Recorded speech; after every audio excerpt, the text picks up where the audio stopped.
party, organization, institution, or individual. Freedom FM 87.9, your best choice. Exactly. They are only around the moment they destroy him. They are around this man as he hold them spiritually, physically, but God will do nothing tangible. Because they don't want you to succeed except in 2029. I'm sorry for Kun. Kun is a potential leader they see. So they're blocking him. They took all the ministries, all the public corporations, and they gave MDR one ministry labor. Kun himself to putting people all over the place, even without asking me, say, Papi, give me 4% to help. No, you're not doing that. Mm-hmm. They are filling all the positions. Mm-hmm. And as yesterday, then they want Mm-hmm. Gono, for America to be secretary, other than what the caucus agree on. We agree on Sunday. She's a lawyer. She had an NGO there. She was helping a lot of people there. Because, are you there? Yeah, getting you. Because Kou, Mape Gono, we are told that fraud to my girlfriend. Mm-hmm. And Kou, that fraud to my boy in business. Mm-hmm. Who brought Kou up? So they want the guy to go to this country, so all the contracts in the country can be given to fraud. With all the $1 billion you get, in that time we're making money. Every small business is that. And you meal ahead. Mm-hmm. All right. Anytime you go to product, anything, you want you to bring your house as a collateral. So, however, they also want you to tire. I wanted to put it, but with the unfortunate event, when we're going to debate the World Ranko on the floor of the Senate, I want people elect mine to join us in debating it because there are laws that prevent any such code from being established here. But don't make that decision. Are you there? Yeah, getting you. Because Kou, Mape Gono, we are told that fraud to my girlfriend. Mm-hmm. And Kou, that fraud to my boy in business. Mm-hmm. Who brought Kou up? So they want the guy to go to this country, so all the contracts in the country can be given to fraud. With all the $1 billion you get, in that time we're making money. Every small business is that. And you meal ahead. Mm-hmm. All right. Anytime you go to product, anything, you want you to bring your house as a collateral. So, however, they also want you to tire. I wanted to put it, but with the unfortunate event, when we're going to debate the World Ranko on the floor of the Senate, I want people elect mine to join us in debating it because there are laws that prevent any such code from being established here. But do you think that Senator, do you think that Yan will debate the issue when it comes to the World Crime Code to debate against it? Yan will not debate with a UP man. Yeah, what I'm saying. So supporting a non-tangible. I've always made the premises to you that because of the I don't want to support Yan, I'm supporting Mark Brown, the county inspector. Yeah, that is the best way because Yan we connect with the UP hierarchies. It will connect. But Mark Brown is our son. He believes in us, and he will not do anything messy. So he will join the MDR on Monday, and we will register him and we'll support him, and he will win. Mm-hmm. Samuel Cook has been represented 3 times. He had never respected me. That's why I brought him to the politics. So if he comes to the Senate, it will be a better than the Senate. Mm-hmm. If Saint Koga should remain respectful to you, you can push him. Yeah, but he's very disrespectful. He can take airway with you every time. I used to listen to him. Yeah, that's why we're not supporting you that way. The one y'all trying to come with the superintendent in place so that Mm-hmm. To subdue you. Will they take it? To seduce me, yeah. So seduce me, so they will not come. Believe me. Don't make that decision. It'll get so you the glass low. He went nowhere. That time went nowhere. Look, the Nema people, so they are angry with Boyka. After his own country laying down, one country laying down, Bata laying down. Those are the three countries get all the position to there, all the top position. So never that happened. And then when they walk out, oh, never very, very angry. So, but be who is it? Even me quickly on as ragi sare obo ya gong ya ka go ya o mi e. Saka de amen o da no na go saka de amen do quickly na go for the church. No say wow you are benola. That's sort of banning kisi and removal of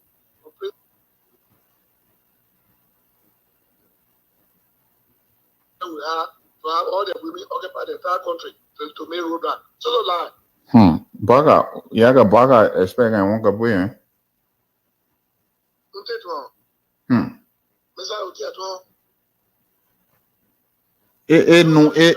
one. With Farambu here, there'll be Howard. Farambu has become a nightmare in this place. You call your security bosses, let the fucking Farambu get out of here. Or else I'll get the public. You're getting 100 security, you're getting 100 armed with more people to death. I'm saying it, you're recording. I'm tired. I'm tired.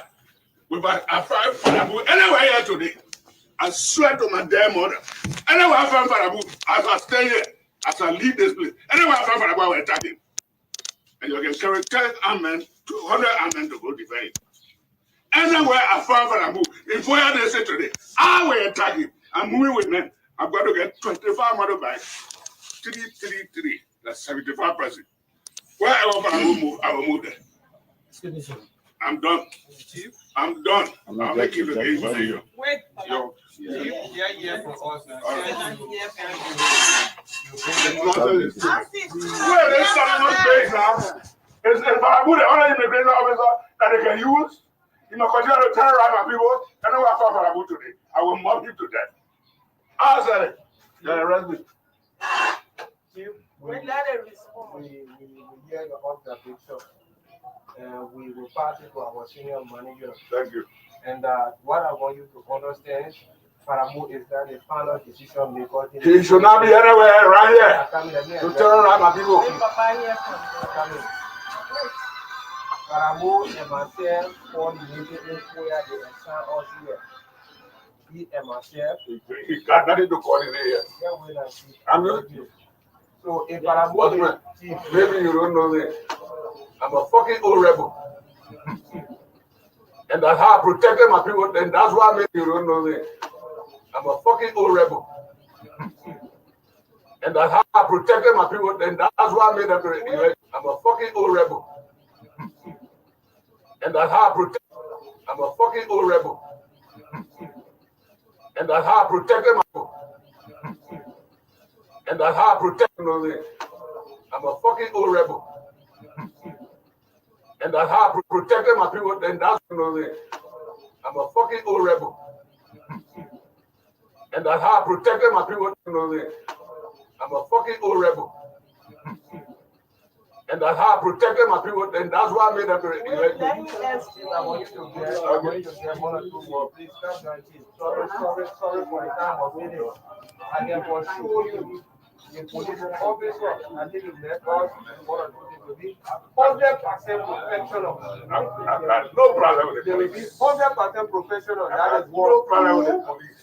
They will form Farambu, carry on anything that is not correct. I don't want to see Farambu. Will I've been doing it. keep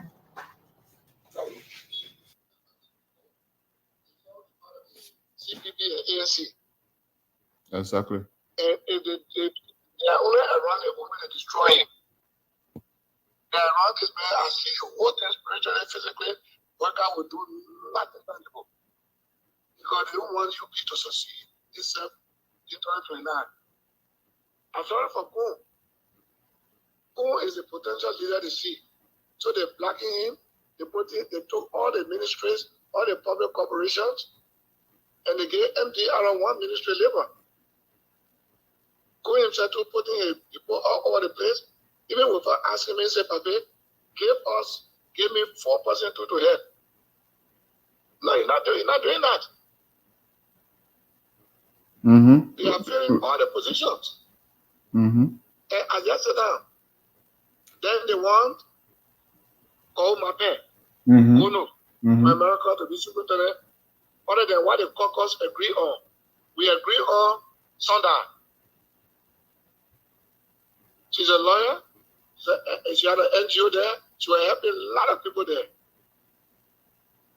Because, are you there? Yeah, I'm getting you. Because Kou, Mape Kono, we are told that fraud to my girlfriend. Mm-hmm. And Kou, that fraud to my boy in business. Mm-hmm. Who brought Kou up? So they want the guy to go to this country, so all the contracts in the country can be given to fraud. With all the $1 billion you get, in that time we're making money. Every small business is that. And you meal ahead. Mm-hmm. All right. Anytime you go to product, anything, you want you to bring your house as a collateral. So, however, you also want your client. I wanted to do it, but with the unfortunate event, when we're going to debate the World Ranko on the floor of the Senate, I want people elect mine to join us in debating it because there are laws that prevent any such code from being established here. But do you think that, So Senator, do you think that Yan will debate the issue when it comes to the War Crime Code, to debate against it? Yeah, we're not debating with a UP man. Yeah, that's what I'm saying. So supporting a I only non-tangible. made the premises to you that because of the, I don't want to support you, I'm supporting Mark Brown, the county inspector. Yeah, that is the best way because Yan we connect with the UP hierarchies. It will connect. But Mark Brown is our son. He believes in us, and he will not do anything messy. So he will join the MDR on Monday, and we will register him and we'll support him, and he will win. Mm-hmm. Samuel Cook has been represented 3 times. He had never respected me. That's why I brought him to the politics. So if he comes to the Senate, it will be a battle there in the Senate. Mm-hmm. If Saint Koga should remain respectful to you, you can push him. Yeah, but he's very disrespectful. He can take airway with you every time. I used to listen to him. Yeah, that's why we will not support him that way. The one you are trying to come with the instrument in place so that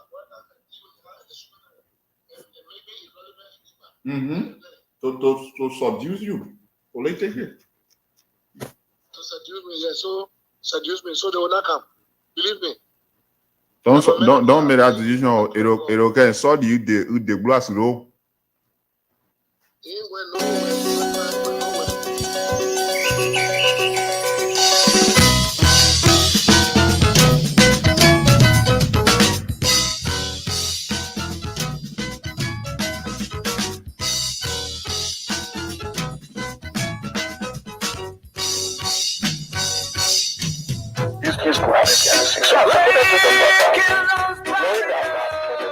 You'll be tired.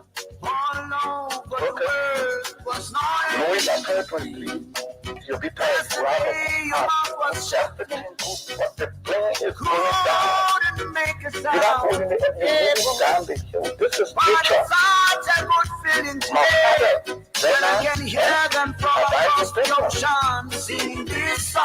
every day I gotta buy a paper. There's no boy I'm buying them after the time I reach. So I get the woman to be president in 2017 and run for the state. He just said, he said, when you run for one term, he just said, I agree. 2023, no, I disagree. In my mind, he should somebody else.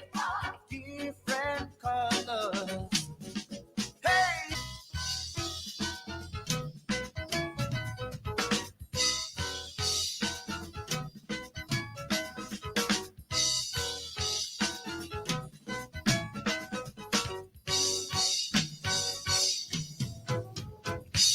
Breaking those barriers all over the world was not easy.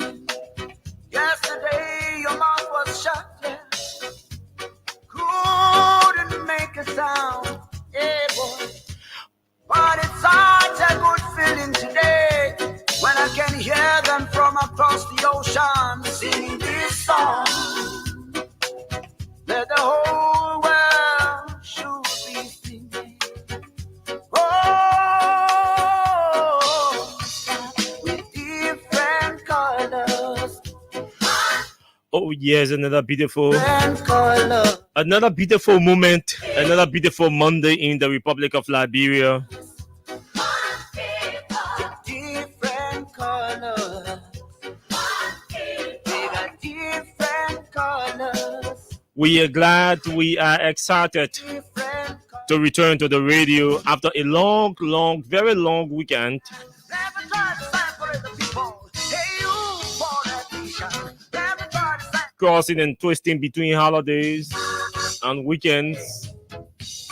They were created in the image of God. We are back behind this microphone on the Monday in Monrovia, the 18th of March 2024. Just too many things to talk about. But it didn't say black or white. Look at me, you see black. I look at you Where there is no struggle, now. there is no strength. Take that away, And the only message I want you to take from this, my soul. where there is no struggle, there is no strength.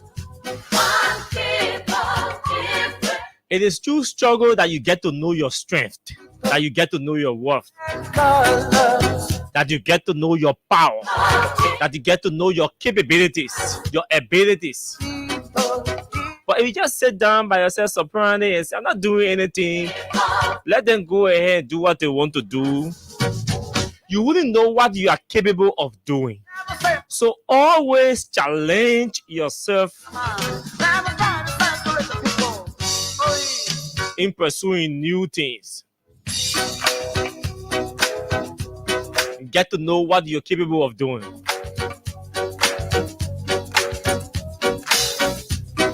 Somewhere from my Because you know what? It is not the strength that matters. Japan, yeah.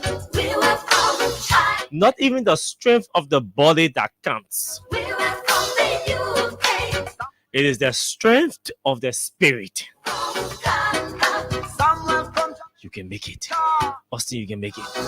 Abu, you can make it. Somewhere That spirit in you, that vigor, that exuberance in you. colors.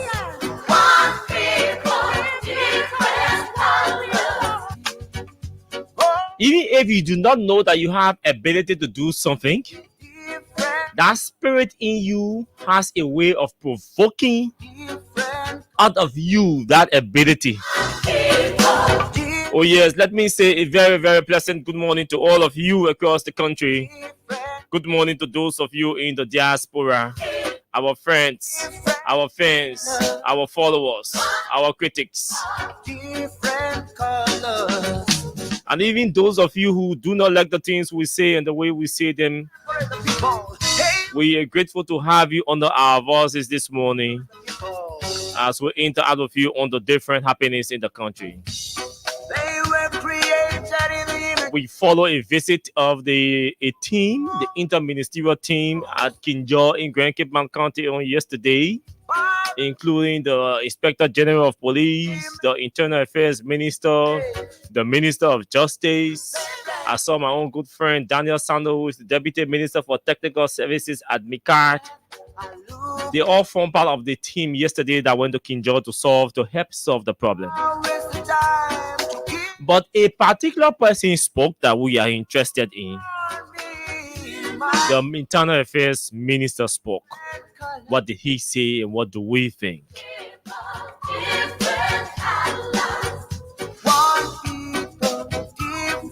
Mr. Barker has made a number of appointments in government, but one appointment that was made that we want to say something about is the appointment of DeWitt Fembermuth as Secretary of the Board of NASCOP. I know some of you are already asking yourself, why is this important? We will tell you why it is important, why it has become catchy for us. An entire audit of the passport regime at the Ministry of Foreign Affairs has been concluded. We are told a major press conference is being held today at the Ministry of Information to speak to the findings from the investigation. We too were also investigating and following, and we were able to lay our hands on the summary of the outcome of the investigation. Even though we will detail you tomorrow, but I want to say a small thing about it. What is this whole PYJ audio thing running around here? Abu is back on the farm. He's joined me. We were going to make sense of all of these happenings. If you are celebrating your birthday today, let me say happy birthday to all of you. If you're celebrating your wedding anniversary,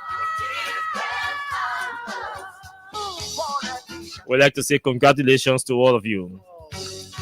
Those of you who are mourning the loss of your loved ones, family members, friends, kindly accept our deepest sympathy. To our Muslim brothers and sisters who are praying for our nation's growth, we'd like to wish all of you strength, courage, determination. We know how difficult it is, but for a worthy cost, let's appreciate all of you who are fasting and praying for our country. That's the size and shape of our show this morning. My name is Austin Kawa. As always, but for today, Abu has joined us after a week's break. You know, the man wanted to get adjusted. Yeah. So the brother is adjusted now, and we're prepared to run you through. Don't forget to play the Freedom Cash giveaway. Our system is up now, so we're going to drill you through just after Abu is welcome and introduced to the show. Good morning to you, my brother. Good morning, and let me say a pleasant good morning to all our listeners out there. Those of you in the diaspora, of course, our friends, our fans. We understand all you do to be a part of this show, and your contribution are very, very important. And it serves a great deal of encouragement and motivation for the work we do here. And yeah, last week was more like an serious week. Too many holidays and I don't know, interruptions into the basic activities. It coincided with the fact that we had to take break off to run after some personal issues and all that. So, but it's good that we are here today, and there are lots of things that have happened in our country over the period. Appointments have been made, and so this fire disaster that has overwhelmed our country, and practically I'm personally frustrated about the fact that I've not seen any kind of proactive action or measure coming from the national government, and I see a lot of the officials in government, both from the legislature. I'm not seeing the kind of attention that is due, owing to the level of destruction and loss of properties and lives and all that that's happening. I think we need to go a little bit more and try to do something. I have been complaining about the need for a national advisory in the face of these kinds of emergency. Not many of us are aware about fire drill or these kinds of fire preventive measures. So at such a critical period, we want to hear something from the government to safeguard and protect the citizens. Put it on all the radio stations. If it will cost you to erect billboards, you do it. Some kind of advisory to keep our people safe and all that, right? I see people talk a lot about the LEC, particularly the senator from Bapulu County, and I'll encourage Senator Amara Corner the energy and time you're putting into the LEC conversation. If we can also do that with the fire issue and also even the King Jaw massacre, as much as the weekend we saw people going there, but we know behind the scene too there are a lot of things happening. But let's ensure that we're able to resolve these things that are about the people directly, more than some of the one that we I'll give a chance to have our cronies in positions of appointment or blah blah blah and all that. But yes, too many things, loads of happenings in the country. Like Austin said, it's a perfect opportunity to x-ray these things for your own proper and common understanding. Senator Johnson over the weekend, something leaked. Some of what we predicted are already happening, have happened, and continue to happen. What do we make of it together? And so it's good to be here for the breakfast.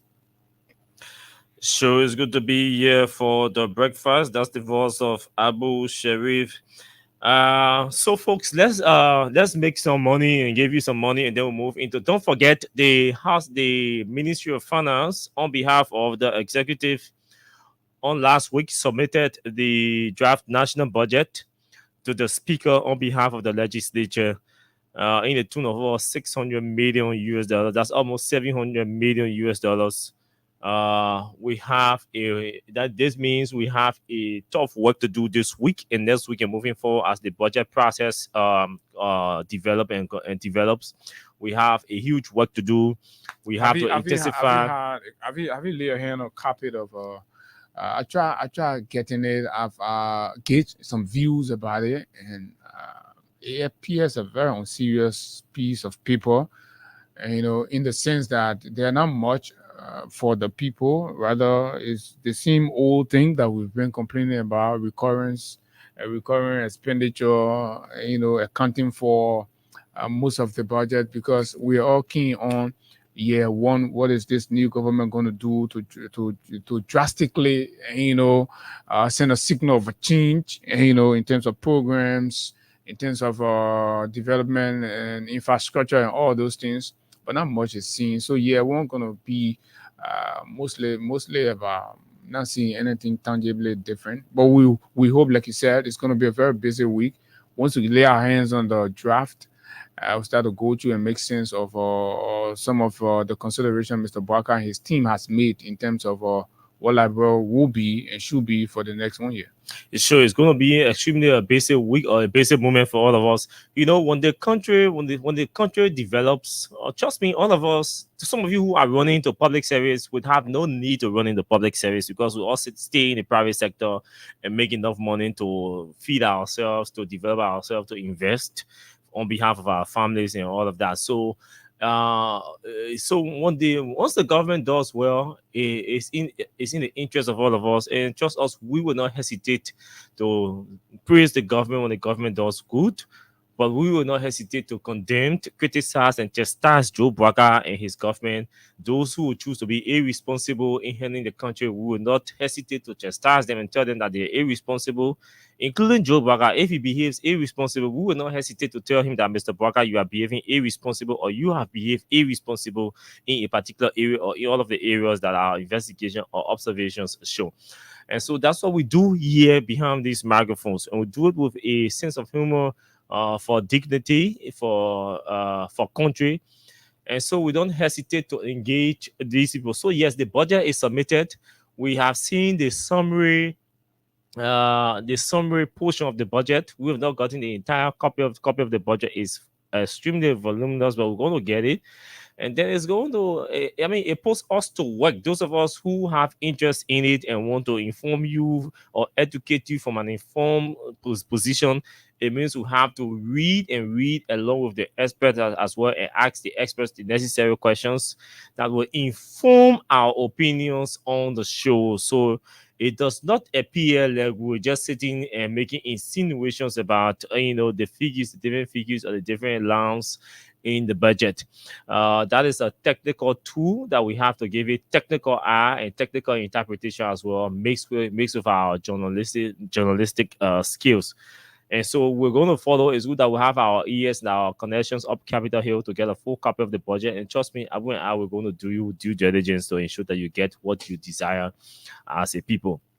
Before we go to this appointment thing, which we want to begin with and then go to King Jaw, there is this our Freedom Cash giveaway is active this morning, and so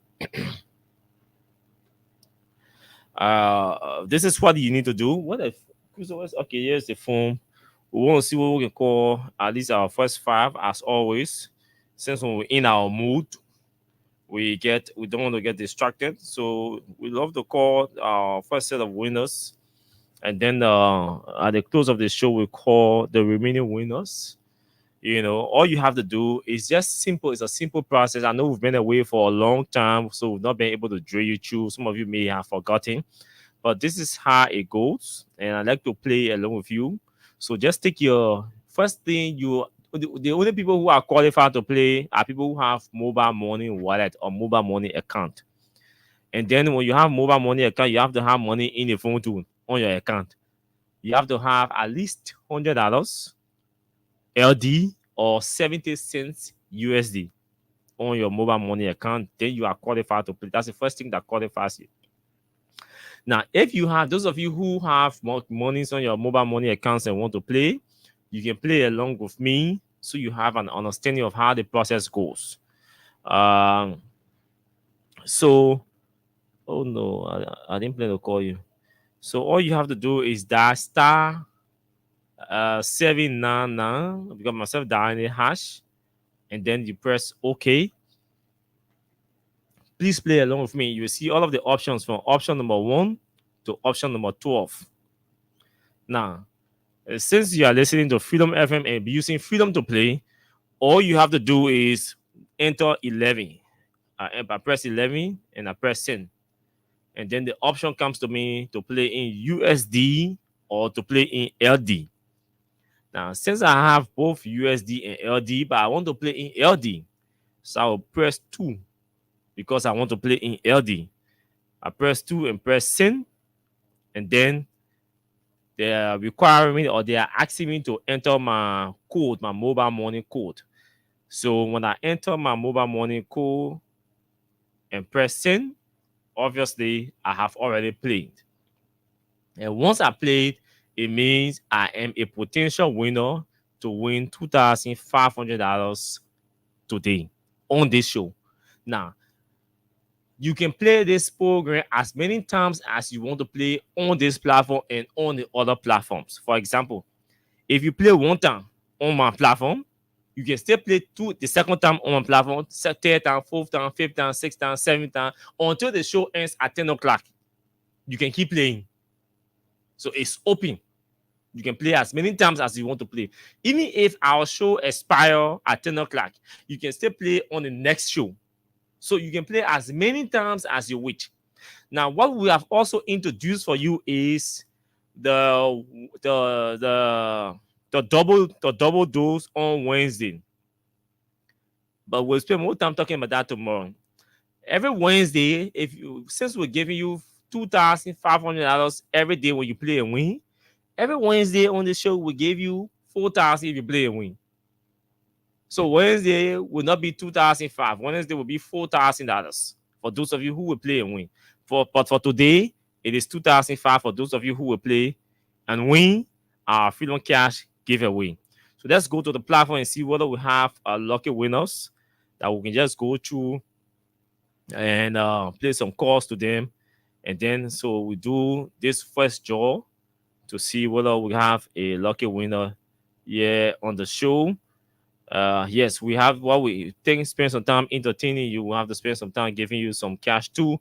That's how it's a give and take. So we already have a first winner. We're doing a more draw. So all you have to do is just dial star 799 hash. Follow the options. There are 12 options. When you dial star 799 hash, there are 12 options. We are at option number 11. So it means you will dial 11 and then you press send. And then the option comes to you to play in LD and USD. And then you choose which currency you want to play in. And then you press send. When you press send, they require you to enter your mobile money password. When you enter your mobile money password, bingo for you, you become a potential winner. So let's do the second draw. We already have our first winner. Let's do the second draw and see who could be this lucky winner. Okay, we have the second winner. Let's do the third draw and see who could be this lucky winner. Yeah, we have the third winner, or we should have a third winner. Let's see. Okay, yes, we have a third winner. So let's call this first three while all of you are still playing. 0880 0880 800 42424. This is the first winner here on the show. So we go to the telephone line to see whether this person is up for us to speak with them. Okay. Hello, good morning. Yeah, good morning. What's your name? Have you received message from our Freedom Cash giveaway? Yeah, thank you so much. Thank you. How many times have you played on this show? Just my first time. That's why you're giving it short. Okay, so encourage others to play. You can still play as many times as you want to play once the show is on. You are still qualified to play. Okay, thank you. You're welcome. Let's go to the next person. The next winner is here. 0886 086 24 24 29 93 is the next winner. So let's go to the phone and see whether we can get this person to speak with them for being a lucky winner on the show today. You can keep playing to be amongst the lucky winners. Good morning to you. Yeah, Mr. Tawal, good morning. How are you and what's your name? My name is Sago Jurova. I'm sure you have received a text message from our Freedom Cash giveaway. Oh yeah, I'm very excited this morning. The message says to you how much you won. I won 2,500. Okay, how many times have you played? Wow, I played more 7 times. Wow.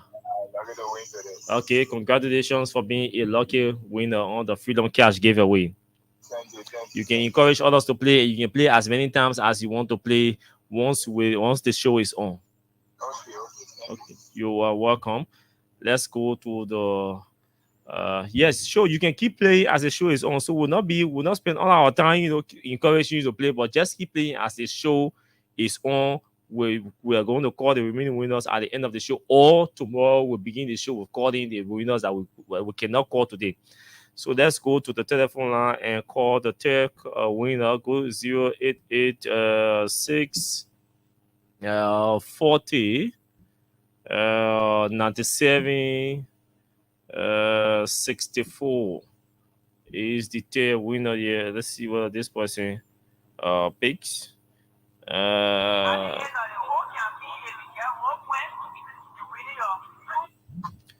Okay, good morning to you. Morning. Have you received text from our Freedom Cash giveaway? Yes, I just received text. How much have you won? So 2,500 LD. How many times have you played? This month. 5th time playing that. Your 5th time. I was just lucky this month. Yeah, that's how the process goes. Let's say congratulations to you, and you can keep playing as many times as you want to play. Thank you so much. Okay. You all are our ambassadors out there to other people. 088, the fourth winner is 0880 62, no, that's 0888, and then 062 275 is the fourth winner on our Freedom Cash giveaway. There are more draws that we have to do. Our partners are giving us enough cash for you to win. Good morning. Yeah, good morning. How are you? Yeah, I'm fine. Okay. Have you received text from our Freedom Cash giveaway? Oh, I received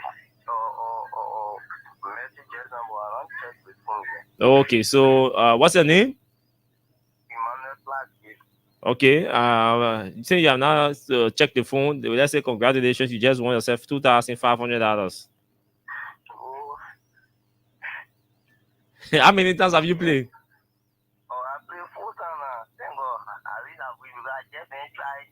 That's it. That's about laugh. That's what about laugh. Determination, okay, perseverance, persistency too.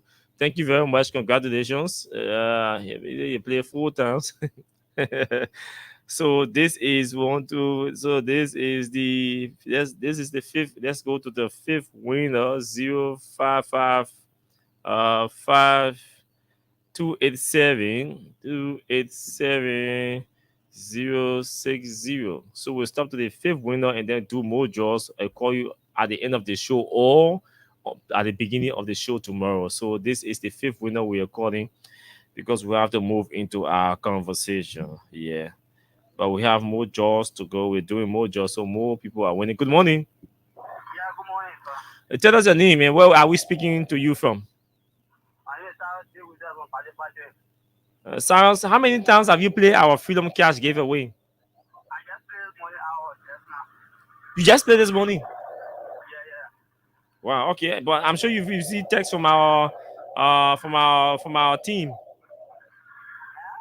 Did you receive any message from our team telling you that you've won?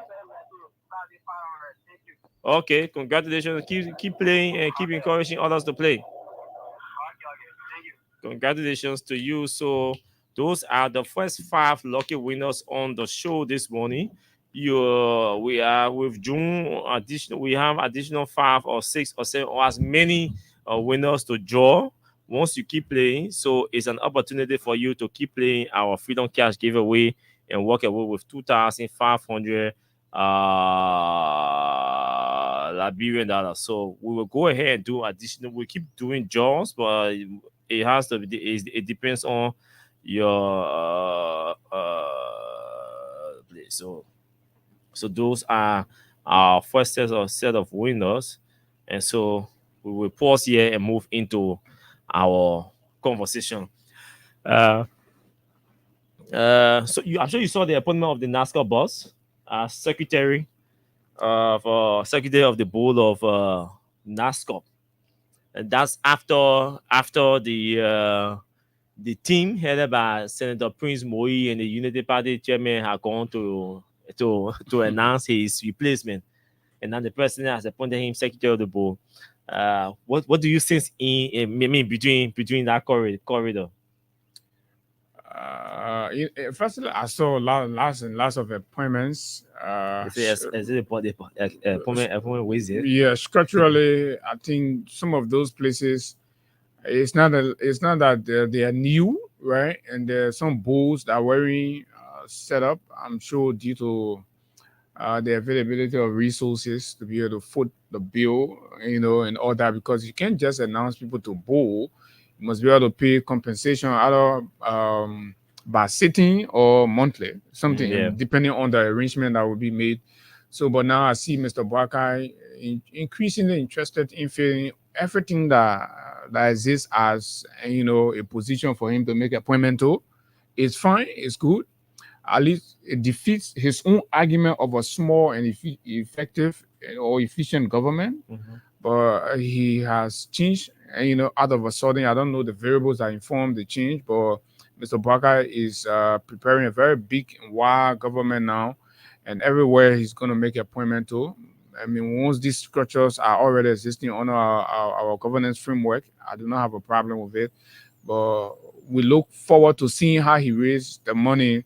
He raises the money to foot all of the financial requirements. However, the Van Bamos appointment did not really come as a surprise or, a shock to me, for the fact that I want to believe structurally the head of the entity at that point will definitely have to be a member on the board and as the secretary to take note and records and all that, and also report.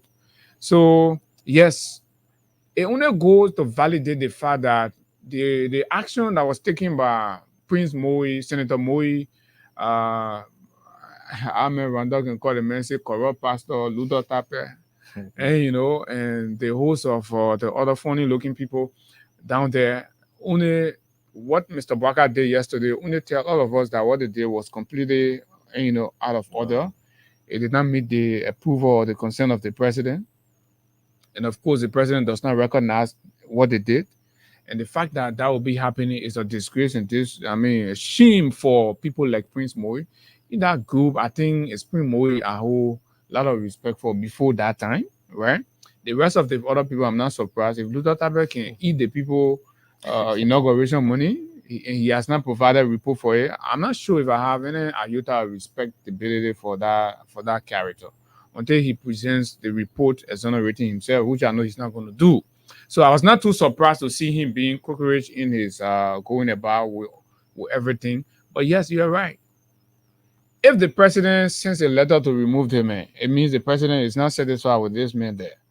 If the president is even constituting a board, it's not by announcing another person, but he will have left that secretary general thing out, right? That will signal to all of us that the president is not pleased with this man in this position. The fact that the president announced it means the president is okay, right?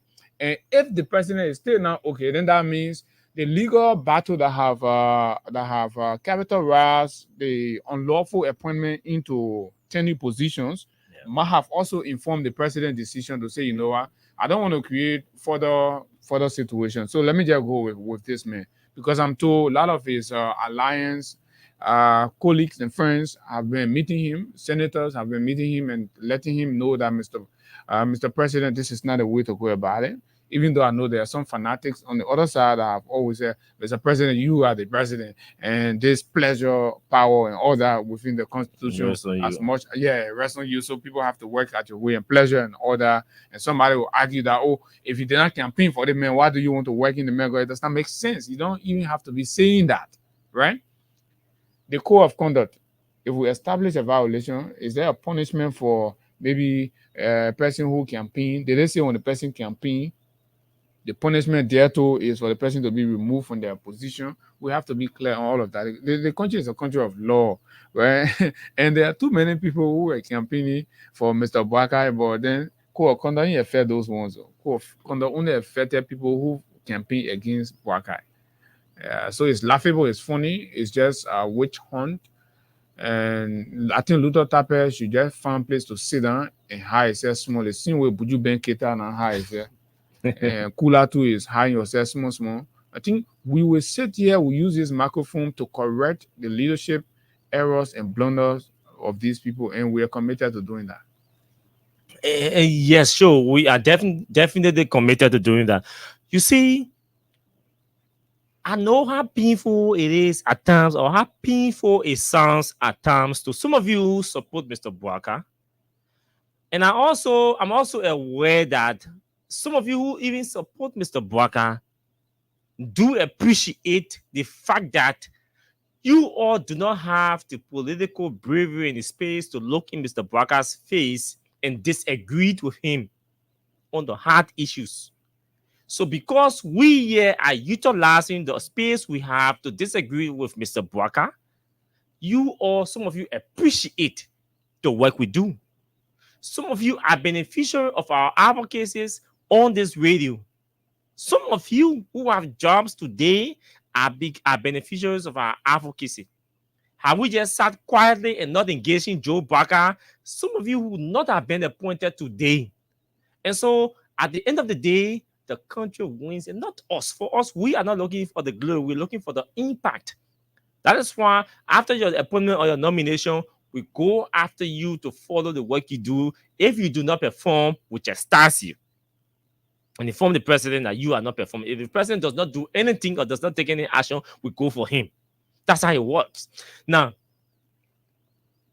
when we sat behind these microphones and said to you, all of you, that the delegation that was headed by the chairman, as a matter of fact, the guy who are going to take charge of the guy who they took to introduce as the officer in charge at NASCOP,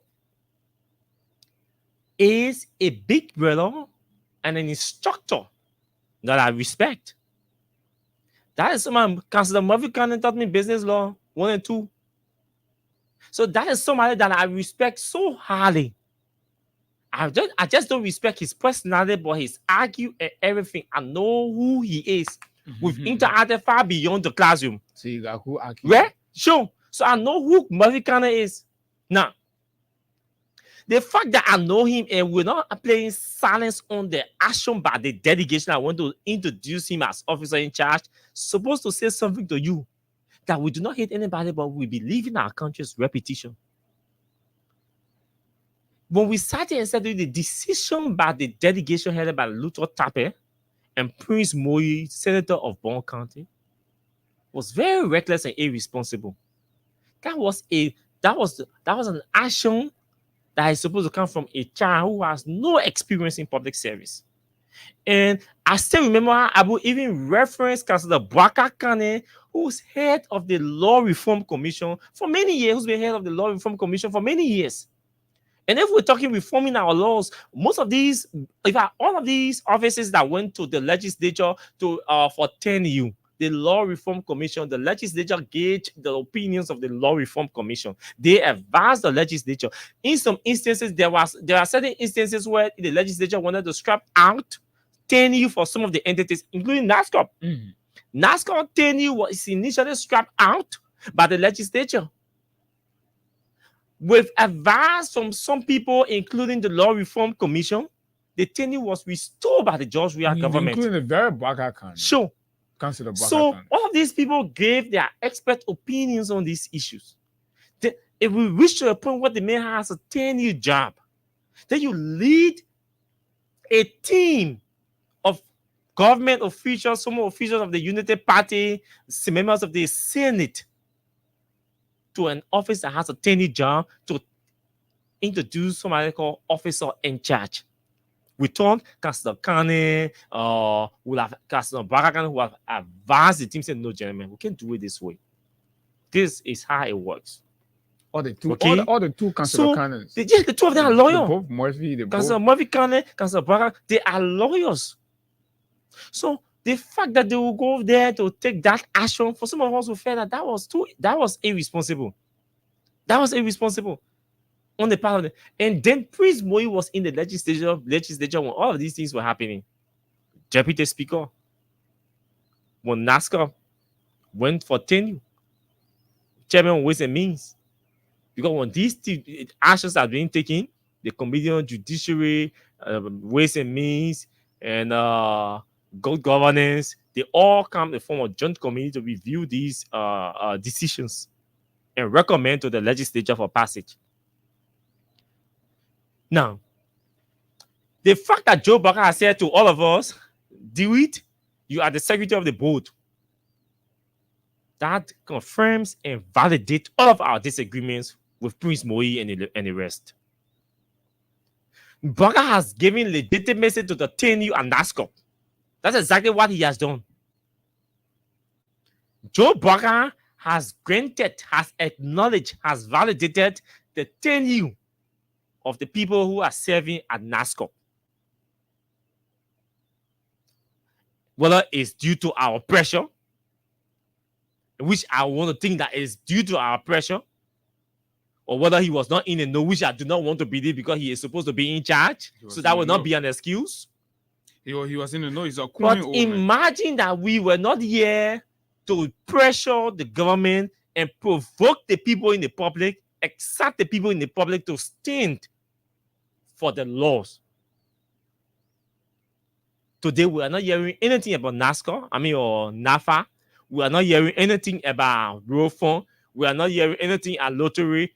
Everybody, we're not hearing anything at LTA. LTA, when we're seeing court, we're told that NIR, I think, has gone to court. I think there's a court case with LT, with the EPA as well. So the whole North has subsided only because of the pressure that we place on the government to say, hey, you can do this. If you do not want to work with these people, call these people to the table and negotiate their exit. That would be the most mature and responsible thing to do. But to have them in the 10-year jobs and start going after them and bringing somebody calling himself Councillor Buju Ben Keita as legal advisor to the president and issuing threats. Because look, let me tell you, there's no law nowhere a serious Supreme Court will rule against somebody who exercise their constitutional right. The Constitution guarantees that Abu and I, all of us who are Liberians, we are free, or we should be allowed to freely associate and disassociate. That's what the law requires. The Constitution, that one, it is enshrined in the Constitution. The same Constitution requires that any law that comes in conflict with it is declared null and void. So how can you say you can use a statutory law to go against somebody's constitutional right to affiliate? You can do that. These are some of the arguments that were taken to the Supreme Court in the Code of Conducting. These are some of the very arguments. And that's why the legislature said, no, with this case, let's include in the Code of Conduct the Office of the Ombudsman that will be doing this analysis and making this discretional determination that will not violate the Constitution. But I say, I don't care. I care less about naming the Office of the Ombudsman. I care less about everything. I will just go ahead and act and use the Code of Conduct. You cannot implement the Code of Conduct. We told you this thing before. It is not possible that you will implement the Code of Conduct against public officials at this point. The only reason is because you do not have authority to implement the Code of Conduct. You do not have authority to enforce the Code of Conduct. The police doesn't have the authority. The Ministry of Justice doesn't have the authority to implement the Code of Conduct. The LCC doesn't have. The Office of the President doesn't have the authority to implement the Code of Conduct. The law says the Office of the President must constitute the Office of the Ombudsman to enforce the Code of Conduct. Until that is done, you cannot use the Code of Conduct to go after anybody or to punish anybody. You'll be violating the laws. So when we see you guys doing these things, we come after you. And that's how we've been expressing disappointment here. If you want to go after, we told the lady who presided over the hearing, they want to go after her because they want to use. So they are already going after her. They said they want to use what they call it. They call it not disorderly conduct, but gross insubordination. But they want to use gross insubordination to go after the lady. To Luther Tabe? No, the lady. I agree. I am aware that they are already concocting plans to go after her. Sure. Right? And these are the unnecessary, basis by which they want to go after her. So if you're charging the woman for gross insubordination, then I say gross insubordination for upholding the laws, and you call that gross insubordination. Gross insubordination to what? Cronyism. Yeah. Not allowing cronyism to take toll on the system that was set up and built and protected by law.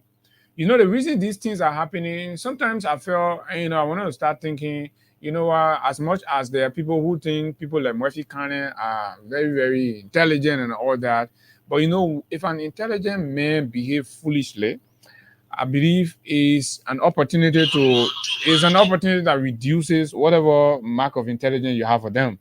Because if you're intelligent, it's supposed to be manifested in your decision making, the things you do, particularly as a lawyer, right? But now the reason all of these things are happening, and you found people like Prince Moiden sitting there, is because Mr. Bouaka has introduced cronyism in our governance system, where friends, girlfriends, concubines, boyfriends, appointments into government are happening on the basis of friendship and relationships and all that, right? So once this man is taking his brother or his sister here, and other people in the alliance, the top people there, so Bodo Kane are there. So Primo feels obligated to go sit down with Bodo Kane, that friendship thing the people running, so that her brother will get that job, right? So they go there because these appointments are not informed by competence, qualifications, and the fact that the law is there and it must guard. No, these appointments that are happening in Bouaka government, that you see all the elementary errors, are happening because the principal has elected to run a system of on the basis of cronyism, appointments of friends and associates to positions of authority without proper regard to their qualification and, of course, the law. This is how Mr. Baka is running the country, and it's dangerous. And that's why many Liberians will raise their voice and call Mr. Baka to order. When you call Mr. Baka to order, you're not doing anything, right? All you're doing is standing for your country.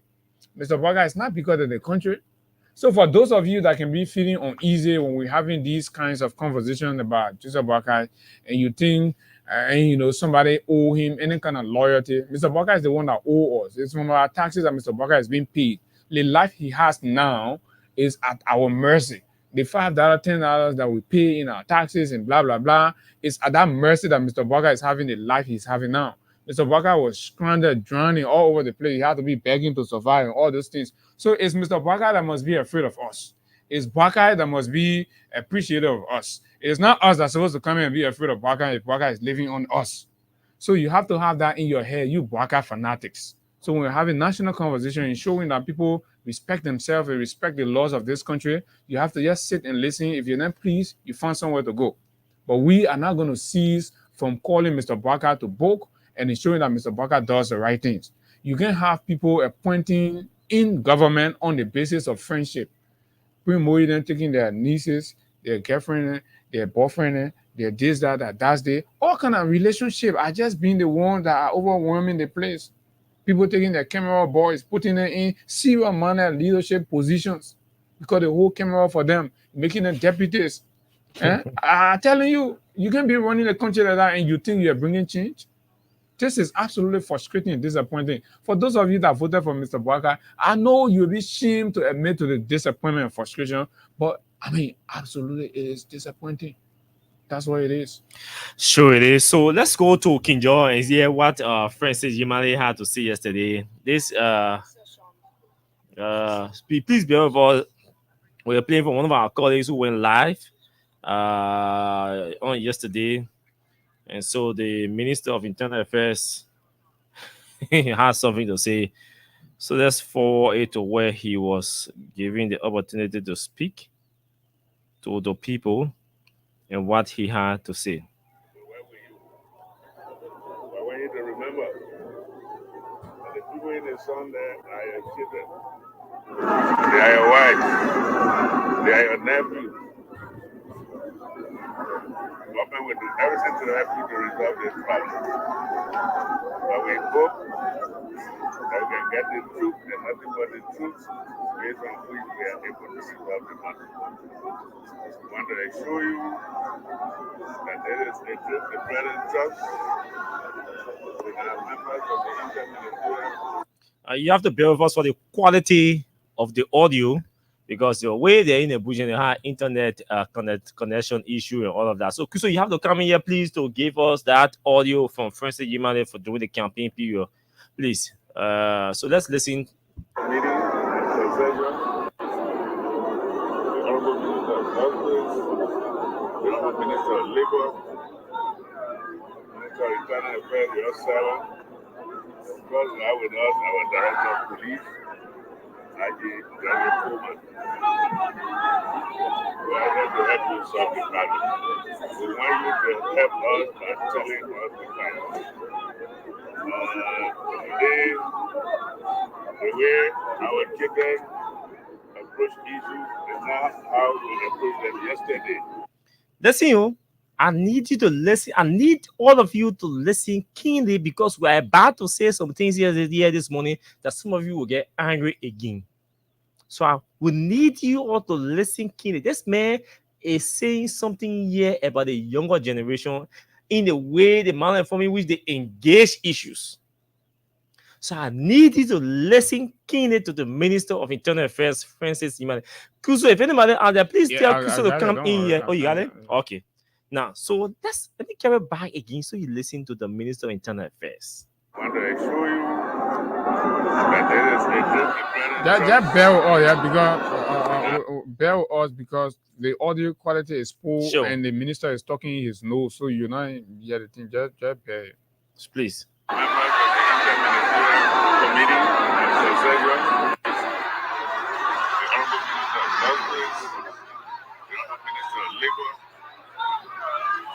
Eternal praise yourself. God God with us, our belief. We are here to help you solve the problem. We want you to help us by telling us the problem. Yeah, obviously they noticed the background are protesters. So yesterday there were protesters on the scene as well. So they were the ones chanting at the back. But there's a key message I need you to just pay attention, be patient, and listen. Go want to compare the two. Where our children approach issues is not how we approached them yesterday. But thank God that you older folks. So Francis Yimane is telling the chiefs who are going to present the kola to him, which is a traditional representation of the town that they are in or the county they are in. So the kola was a representation given to them as a representative. I mean, to say this is yes the county. You guys are in charge temporarily or take charge. So Francis Yimane is telling the chiefs and elders that hey, the way our children approach things these days are not the way we approached them yesterday. Francis Yimane, let me care about some more. You play then Abu will come in with that where he with the real Francis Yimane that we know. Members of the Interministerial Committee and Succession, the Honorable Minister of Justice, the Honorable Minister of Labor, Minister of Internal Affairs, yourself, God God with us, our Director of Police, Haji Daniel Coleman. We are here to help you solve the problem. We are here to help you solve the problem. Help us by telling us the problem. So we want you to help us by telling us the truth. The way our children approach issues yesterday. Is not how we approached them yesterday. But thank God that a few of the elders are still alive. Well, where were you? The problem with this is a small one for us. Abu, let's hear that man again. Let's hear that man. They may finish telling you now the way that the children approach issue these days, not how they used to approach it yesterday. Thank God said the children are approaching it the way Yimane approached his let's see. So you're listening to the men who talking you, who I will send the order to keep man so the protesters can play it on their speaker. They got big speaker there. Yeah. Call your security bosses. Let the fucking the children can tell you, but you're listening to the man. Farabu has become a nightmare in this place. You call your security bosses. Let the fucking Farabu get out of here. Or else I'll get the public. You're getting 100 security. You're getting 100 armed with more people to death. I'm saying that you're recalling. Okay. Yeah, the mail. I'm tired. I'm tired. I find Farabu anywhere here today. I swear to my damn mother. Anywhere I find Farabu, as I stay here, as I leave this place, anywhere I find Farabu, I will attack him. Okay. And you can carry 10 armed, 200 armed to go defend. Okay. Anywhere I find Farabu, before they say today, I will attack him. I'm moving with men. Our children can add better than this. Okay. That's 75%. Wherever Farabu move, I will move there. Okay. I'm done. Okay. I'm done. I'll make you the game for you. To the extent that the security guards are trying to calm him down, he's refusing to calm. Wait, he's not finished yet. The man is erratic. You know, because you're a terror of people, I know I thought about today. I will mob you to death. I said it. You're arrest me. We hear about the picture. We will pass it to our senior managers. Thank you. And what I want you to understand, Farabu is that the final decision maker. He should not be anywhere right here. To turn around my people. Farabu and myself, for the individuals where they assign us here. He and myself. He got nothing to coordinate here. I'm not. So if Farabu, maybe you don't know this. I'm a fucking old rebel. Yeah, the man. That's why I made that friend. Yeah. That's why he protected his people. That's why they elected him. sorry for the time of meeting. When they decided to elect him, that's when he started sounding like that. 100% professional. No problem with the police. 100% professional. That is No what problem with the police. they will form Parabu. Carry on anything that is not correct. I don't want to say Parabu. Will Okay. give. Okay, so this is the man that goes to Kinjor and engages the people who are protesting or calling the attention of government and of course the company's attention to their plight, their well-being, and it's showing requiring the company to live up to its agreed terms of the contract that they signed with the Liberian government. Yeah.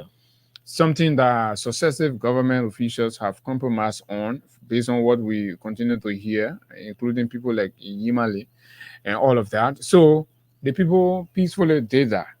The very government he serves in, since the police there paid the record we've received, right, and open live bullet and kill citizens of that town.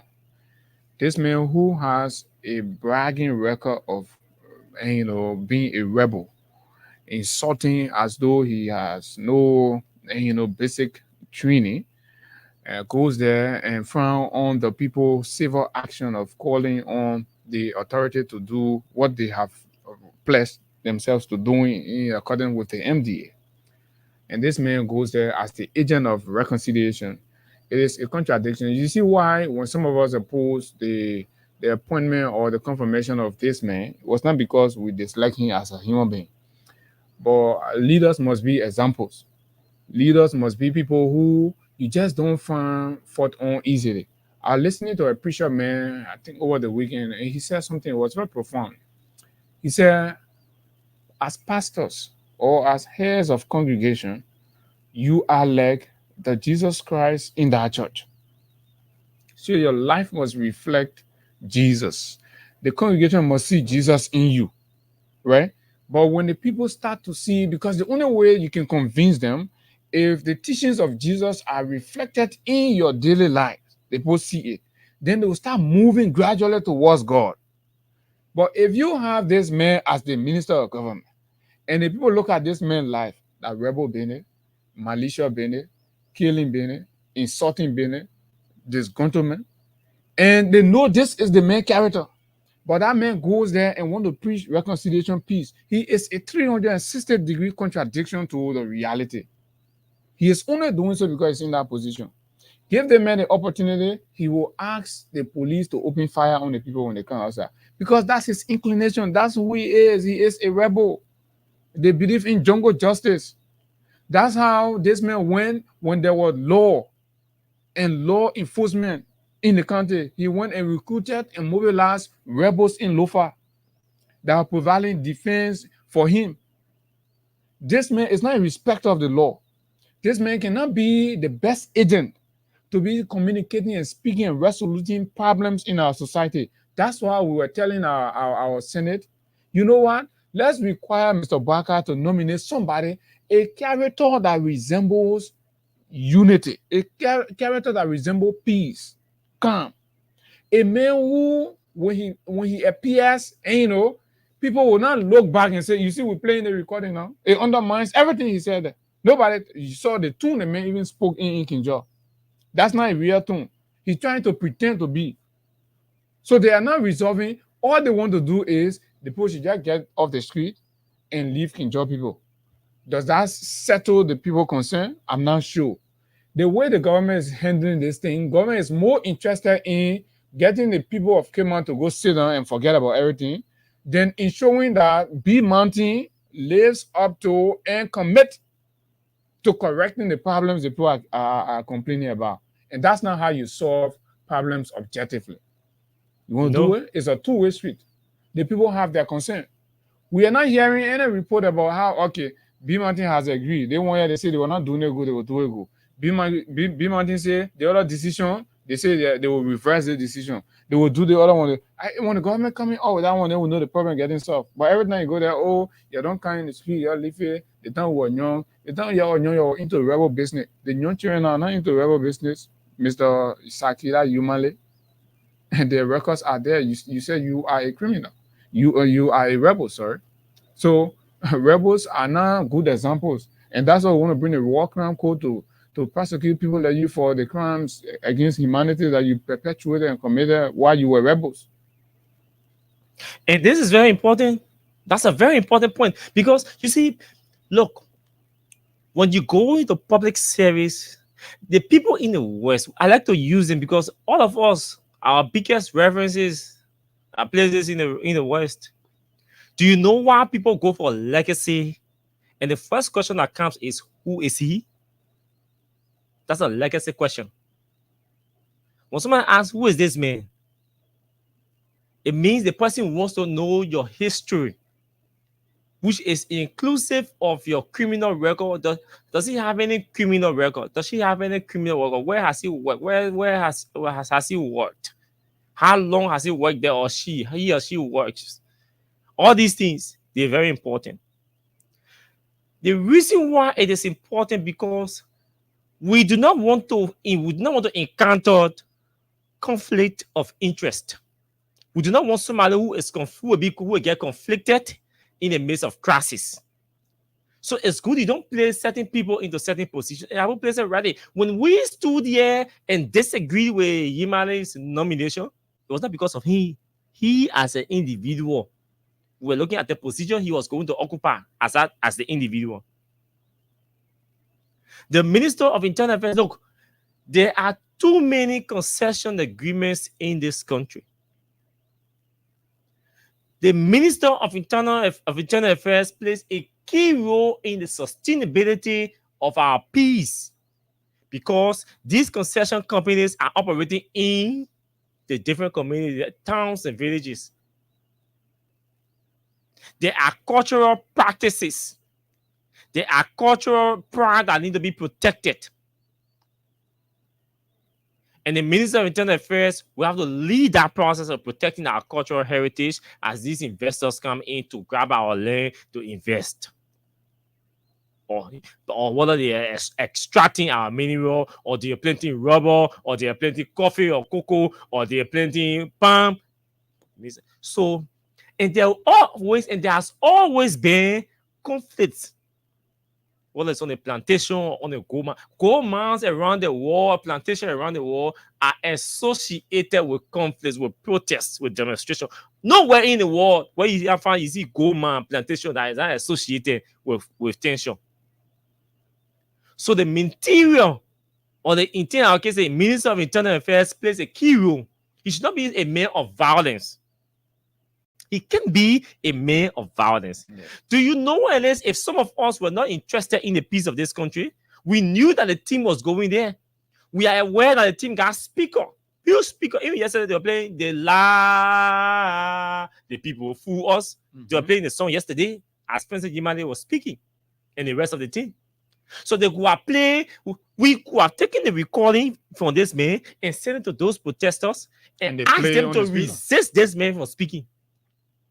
So we don't want to listen to this man. Play his recording. Sure. The locals here, they know the character that come and talk to them. The nature of that character, violent. But we could not do it because we did not want to exacerbate the situation. So we are the ones protecting this peace. That you, President Yimale, same gave from the EPS and the rest of the other folks want to damage. We're the ones. President Yimale was not even forced to speak yesterday on behalf of the team when the Minister of Justice was present. He didn't have to speak on behalf of the team. You had the Minister of Justice present. You had the Minister of Labor. Those two individuals, they were best suited to speak to the issues that you are going to resolve. The only role you had to play down was to make sure that those ministers were protected traditionally. That's why the chiefs went there and turned the country over to you.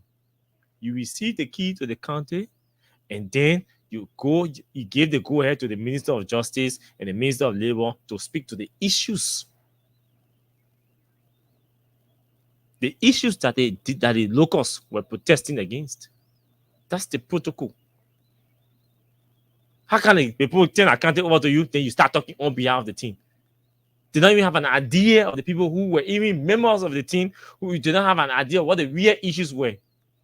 And then you sat there to provoke those young people by telling them the way the young people handle issues these days, that's not how you guys used to handle it.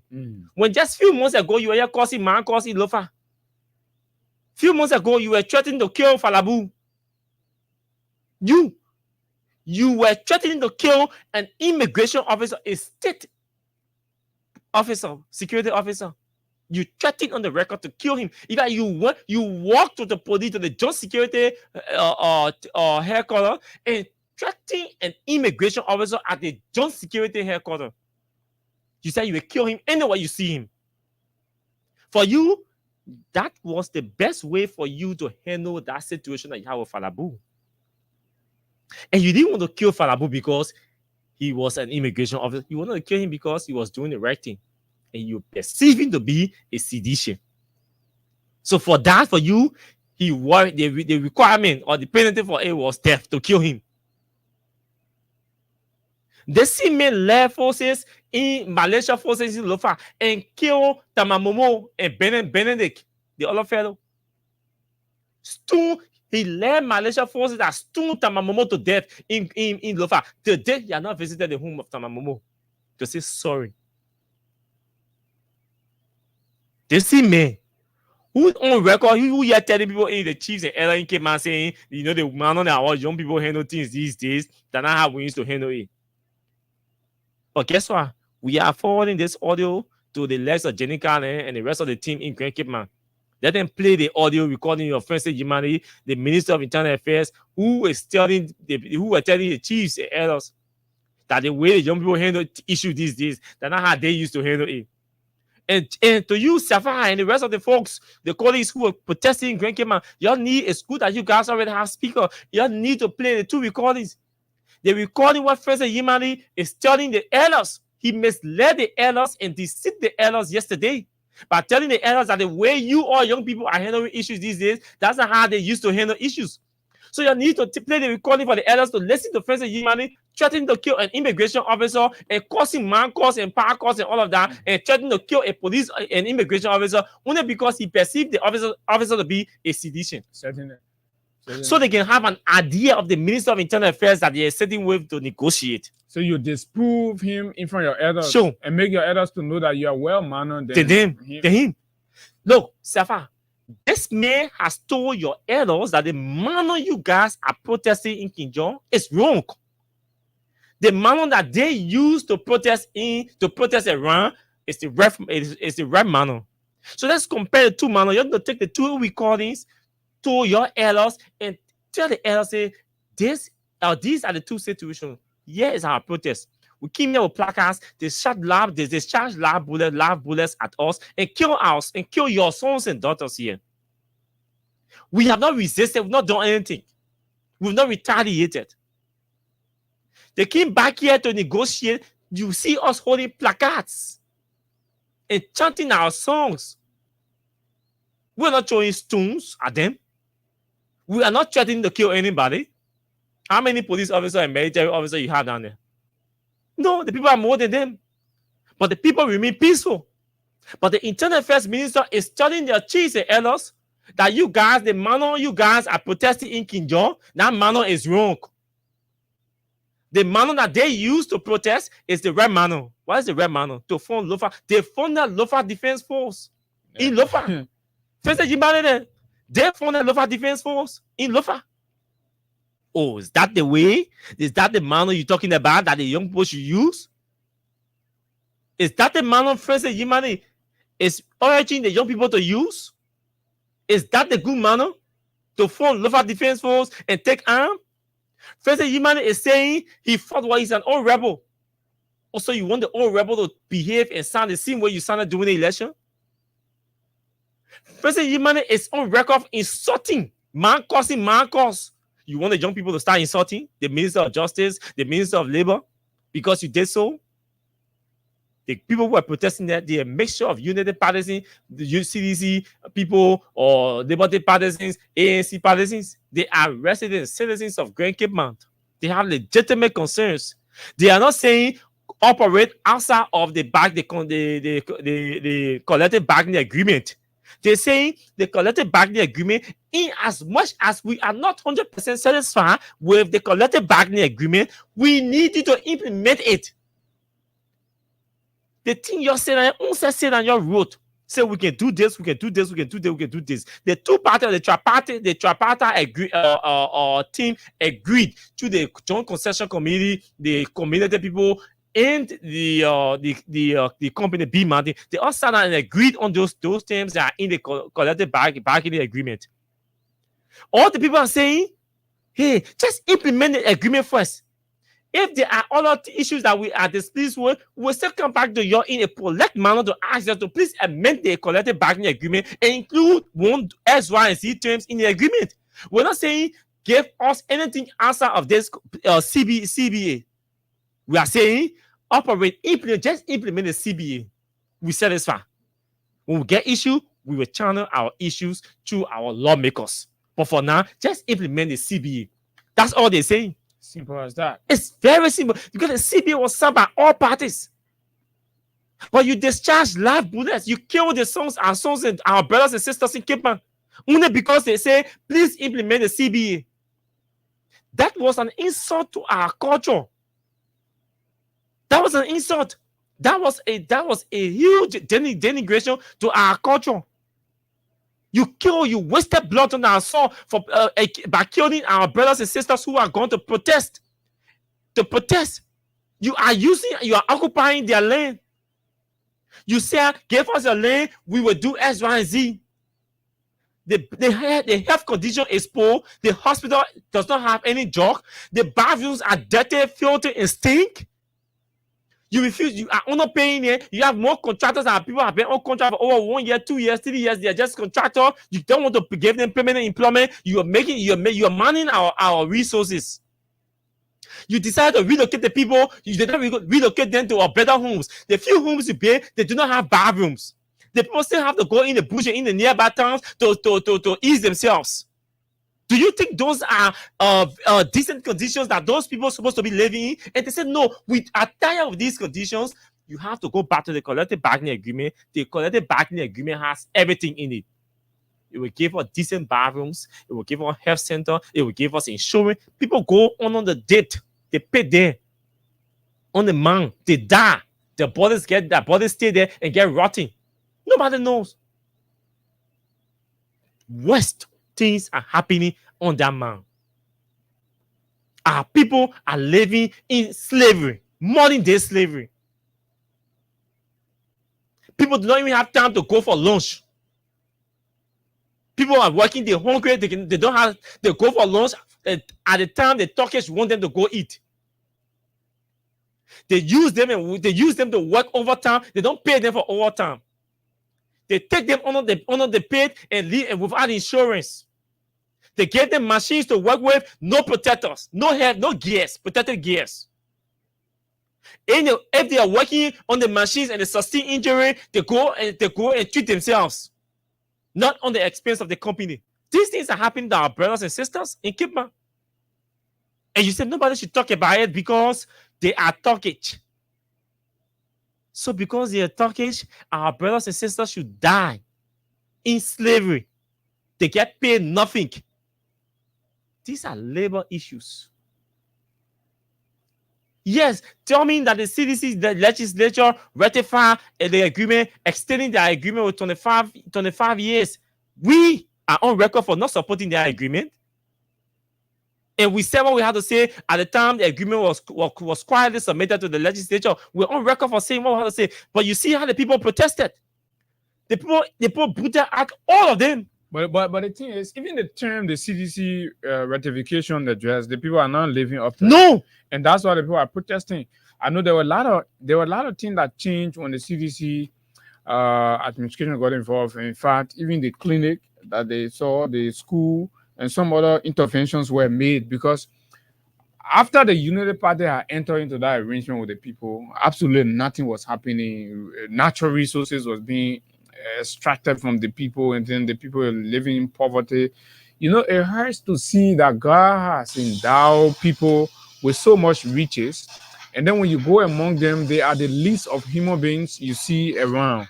They are the least of human beings you find around, and all that. So it is terribly, terribly bad. Where is that going? Yeah, you gotta be. Yes, sir. No. No. It's terribly bad and all that. So Check your Facebook. it can be.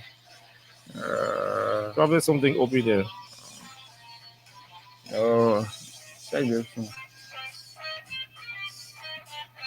Right, check this one. I think that the other phone is here. Okay, Yeah.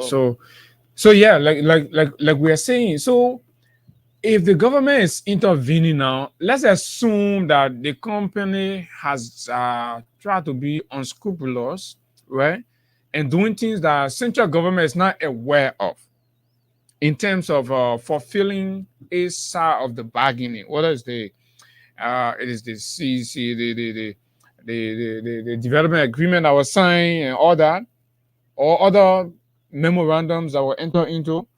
Then the people raises, contention. They're protesting. They go there. When government goes in, government that is objectively interested in finding solution and ensuring that the welfare and the interests of our people are prioritized, would rather sit on a negotiation table to make sure that the company is living up and delivering fully on the terms that the people are preferring, because the people are not acting outside the box. Every demands the people are making are demands that benefit the community-based benefits, that what the people are requiring, that what the people are demanding. So, but government is leaving that. The people cheering out that, they fire them. Up to now, we have not heard any action that's been taken or any investigative report. Who were the police officers that shot the people? What's being done with them now? How far is the case? What in these kinds of updates? But yet people are not interested. People are only interested. The reason why I see government continue, high level government officials keep going down there, because I think the people action have temporarily, impeded the function of Bill Mountain. So right now, this government, Baka government, is most interested in Bill Mountain being functioning, getting back to work, then addressing the concern of the citizens in Grand Mountain. This is the disappointing and frustrating part about it. We do not have problem with Bill Mountain working, right?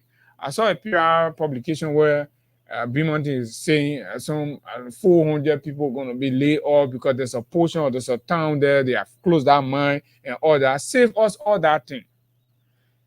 So what better does it do for the people if the mine is open and then their life is subjected to humiliation and in degrading conditions, that even Bill Mountain spent 50 years there and leave, those people will still remain in poverty? Then closing the mine and ensuring that something pragmatically is done to benefiting the life of the people. That when the day Bill Mountain leaves the country, you go back, you see something in the people's life. I would say close the place down until the people witches are addressed, right? Addressed reasonably. Then you can open. Then being in rush to open a place, and then the people are still left to live in poverty. So what kind of government is it? How insensitive will you be to care more about a multi-billion-dollar foreign investment, right, than the life of your people? That company can just decide today want to leave. They leave the country. What becomes of your citizens? These citizens and their lives and everything becomes a burden on the government. But by that time, the crooks that are in power now will no longer be there. Successive government now will be the one to inherit the mess. Just as the 12 years mess were inherited and was being worked on gradually, and we are back here again. So these things, and we'll continue to say, the government must be mostly interested in the people in this negotiation than the company. And that is the reason why I want to agree with a District 10 lawmaker for once. People can be as crazy as they are, but if they're taking on initiative that align with yours, you have to recognize that. And I recognize the fighting spirit of Yeke Koluba in the King George situation, and I think more lawmakers should come on board with him And that's how the right of the people, right, will be respected and restored. And this is all we want. Nobody's asking. And let me tell you one thing, to scare people, Kinja, B Mountain won't leave, let them leave. There will be a company that will come. You have natural resources, you have riches, that what they want, that what they're there for. And they know how they are exploiting you. They will not even leave. Nobody will threaten you, say they come and leave. When they won't leave, you'll leave today. Tomorrow we'll find people that will come. The same way you call attracted to come there to invest. People will come because the country has natural resources. They go there are top class. So that nonsense of scaring the people, oh, 400 job loss, blah, blah, blah. We will bear, you will leave if that's what you want to do. But we will ensure that the right things are done. That's what we are calling in this government. Any attempt to go down there and collect money from the Turkish and compromise on the people will call all of your name out. The Laban people will know you, the people of Cape Mount will know you, you people will be declared enemies of Cape Mount County, folks. Oh yeah, sure. So we have to say these things to you because at the end of the day, the people suffer. It renders the country, the entire country, it renders the country useless. When the people do not have food to eat, when the people down on a daily basis, it reduces the population. Obviously, it reduces our influence to some extent. The people, the primary objective of the state is to protect the interests of the people. And Abu said something just now, which I'd like to conclude on. This whole bluff or cliche that if you go after the company, you disturb the company operations, they will pull out or they will leave. Let me tell you something. Hey, Metasti, we sign a cause and say, hey, Metasti agreement cannot be extended for X, Y, and Z reasons. If they are angry, let them pull out. Let them go. Let them go and let's see how Liberia lost.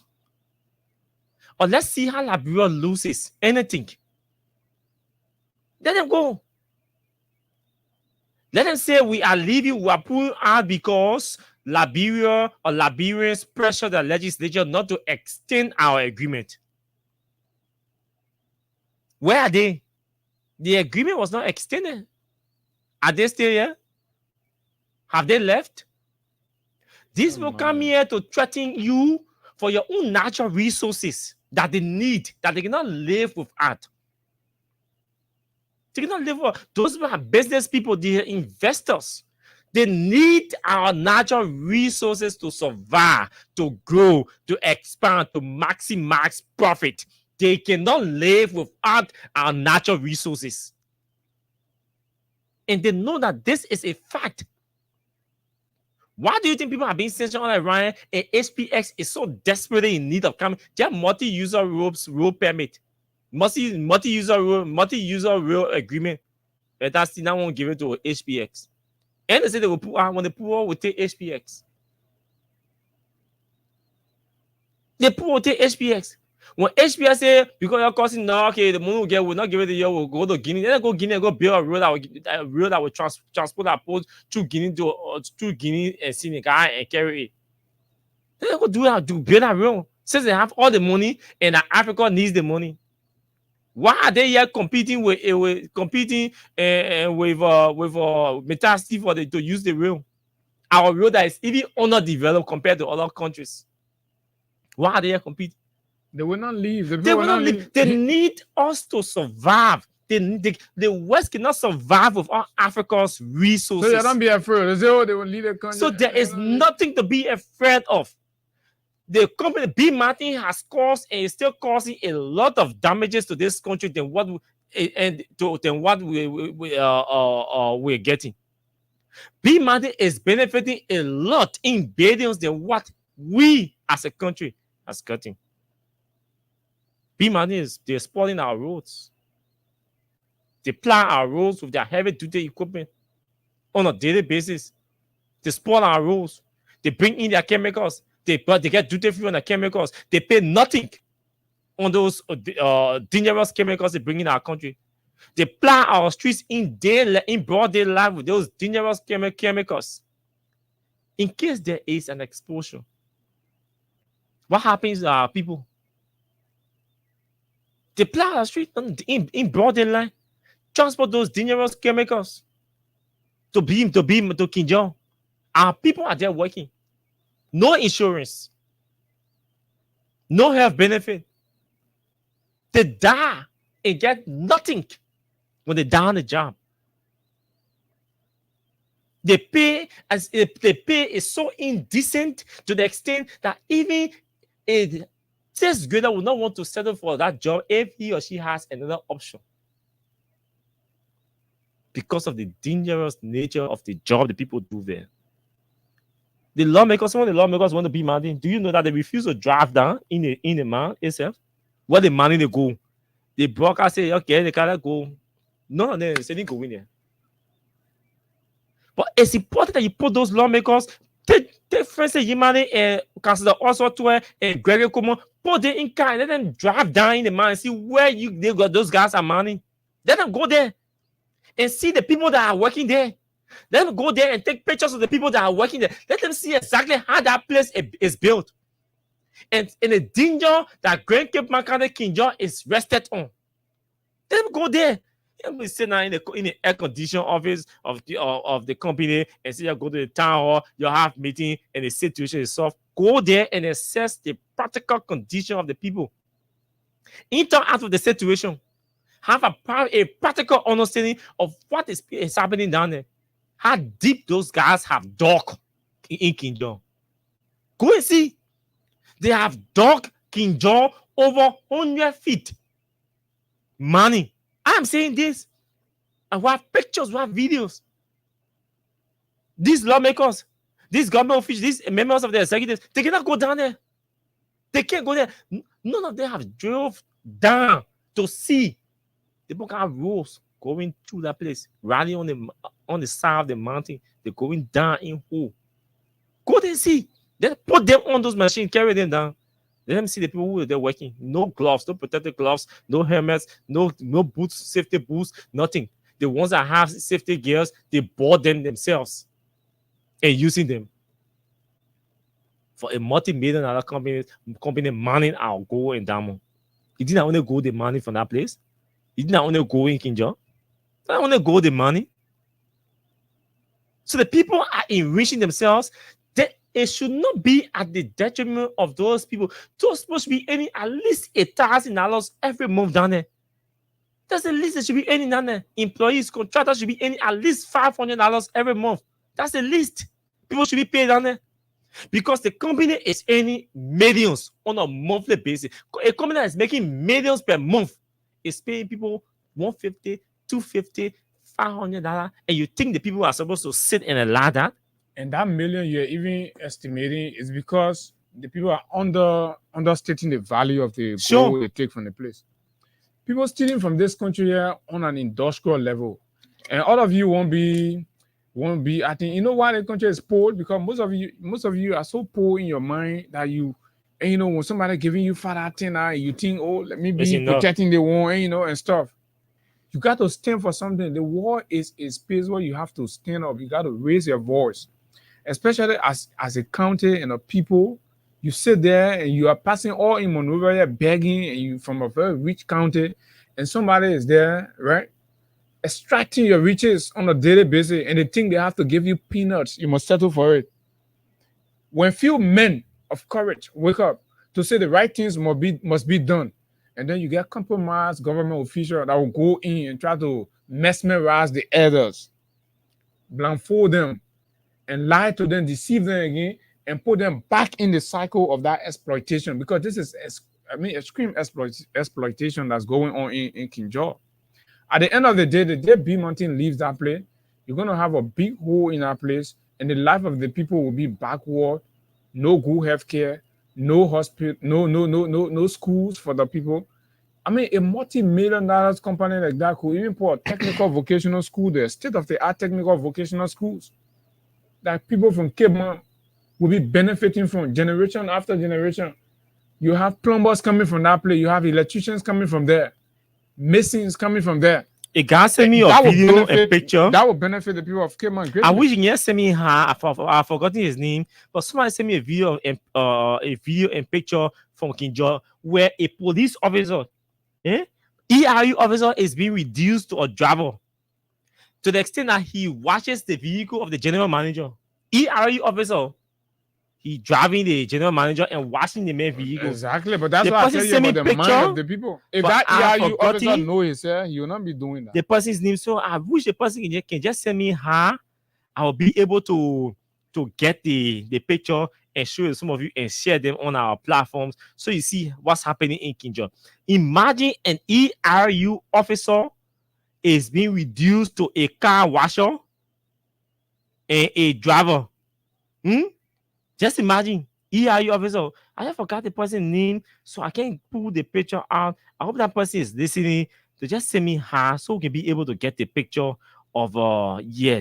But I there are saw more the of thing. these I was things like, we continue to get are from you King Jordan kidding me? in terms of the way these guys are treating our people. And it all boils down to the mindset of it. You know, the people have this tendency that that our source of survival here, we're working here, they're underpaying you, they're exploiting you, they're taking your riches, and they're going to leave you in poverty.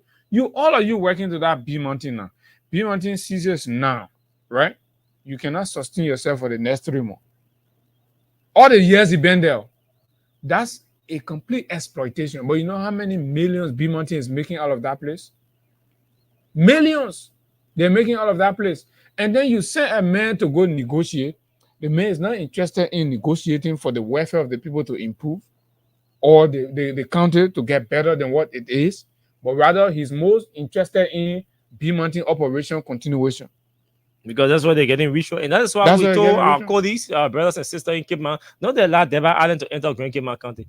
If the government of Liberia does not want to, if the government of Liberia cannot prevail on the company to replace Deba Island, the citizens, I prefer the citizens allowing the company to continue that operation and prevent Deba Island from entering Kinjo. Because Deba has led the process that caused a lot of problems in that Kinjo. They say you are the black manager. But that's why B Mountain does not want to let him go. Sure, because you are always protecting their interests against the people's interests. So when you see the company saying we leaving them, and they both say we want them, but the company says no, we leaving them. That means what about the men that they don't want to go? So there's nobody in Cape Mount qualified to serve as black manager. Right. There's nobody in Liberia qualified to serve as black manager for the company besides Deba Island. But because Deba Island is being used to cause a lot of harm, and Deba Island will not do that in Grand Bassa. You know why? Because like Bassa people, they will go after him. So you pay him. Deba Island, just appoint Deba Island as black manager for Metasti operations in Grand Bassa and see the difference. But Deba Island doesn't have any relationship in Cape Mount. He does not care at all what happens to Cape Mountaineers. And that is why I told a few of our colleagues yesterday who were on the phone back and forth. We were telling them that bad character. This man, if this man does not want, if the company cannot let go of this man, you're stopping from entering Kinjo. Then he said that in Monrovia and run B Martin's operations in Monrovia. And every day we will remind our people. There are two things we will continuously remind our people in Grand Cape Mount. That one, Deba Island must not be made to enter Kinjo. That's one. That's the first precondition you should put on the table to those so-called negotiators. That's the first thing you put on the table. That Deba Island, you guys must remain uncompromising about Deba Island at that company. He must leave. He's not serving your interest. Rather, he's working for B Mountain. As long as Deba Island remain at that company as the black manager, you guys in Kinjo are going to get nothing good in terms of decency and benefit from that company. Because technically, Deba is supposed to be on your side. Your side. But Deba is mostly on B Mountain's side. That's what B Mountain protecting him. So what B Mountain interest? That man is supposed to be a Liberian. Black manager, is there as the black manager. Why you think there's an argument for always having black manager in these concession area and stuff, right? So that the local interest will be pushed, and in the top management meetings or discussions. But when you see the black manager now that compromise and seems to always be in bed with the Turkish or whatever foreign investment it is, right? Then that means the community will have to rise up and demand that that person be removed because he or she has become complacent and have been compromised. So when you keep a compromised black manager, just rest assured that your demands will not be met. Then, unfortunately, again, the people named Abuaka sending to go negotiate. It's a problem. The only people that can solve the only solution to King George's problem now is for the people to persist and insist on the right things being done. That's all. If you sit down, you wait for government officials. They will The not give you government what you official want. then I tell the police people to open gun and kill your children. Right. If you sit down, you wait for them, you see that they don't want to come and solve your problem, your leans out. You have to stand up for yourself. You have to stand up for your right. The Constitution gives you the protection. And nobody can act against your constitutional protection. That one that country of law within. So when the government has failed to do for you, you have to utilize the law and stand for yourself. And if by standing for yourself is to stand up every day with your placard and embarrass the image of B Mountain to the world, because there are international media there, do it consistently, it affects B Mountain greatly internationally. They are aware. Forget about Liberian government. Say they want to be puppet, forget about them. But take action that embarrasses B Mountain's reputation. Because when B Mountain, when these human rights violations and labor rights violations are happening, it embarrasses B Mountain reputation for them to go anywhere else to get investment because people track their record. Yeah. B Mountain is aware. So that all you gotta do, you don't listen to that thing Sakila Imani, the old rebel, went to tell you. You don't listen to him. They are not genuine about solving your problem. It is you that will solve it. And we'll be here, we'll give you the voice. Yes, they only want you to leave, to disengage from your protest, to allow the company to start operating. Yeah, but that President Yimane gets money in his pocket, the Minister of Justice gets money in his pocket, Joe Biden gets money in his pocket, and they are satisfied. The police the only get issue money. is Pocket, they just want you to just leave that protest. Because when you're protesting, the company feels insecure. The company feels insecure, it slows down their operations. When it slows down their operations, the government does not get money. That's all. They did not go down there because of you.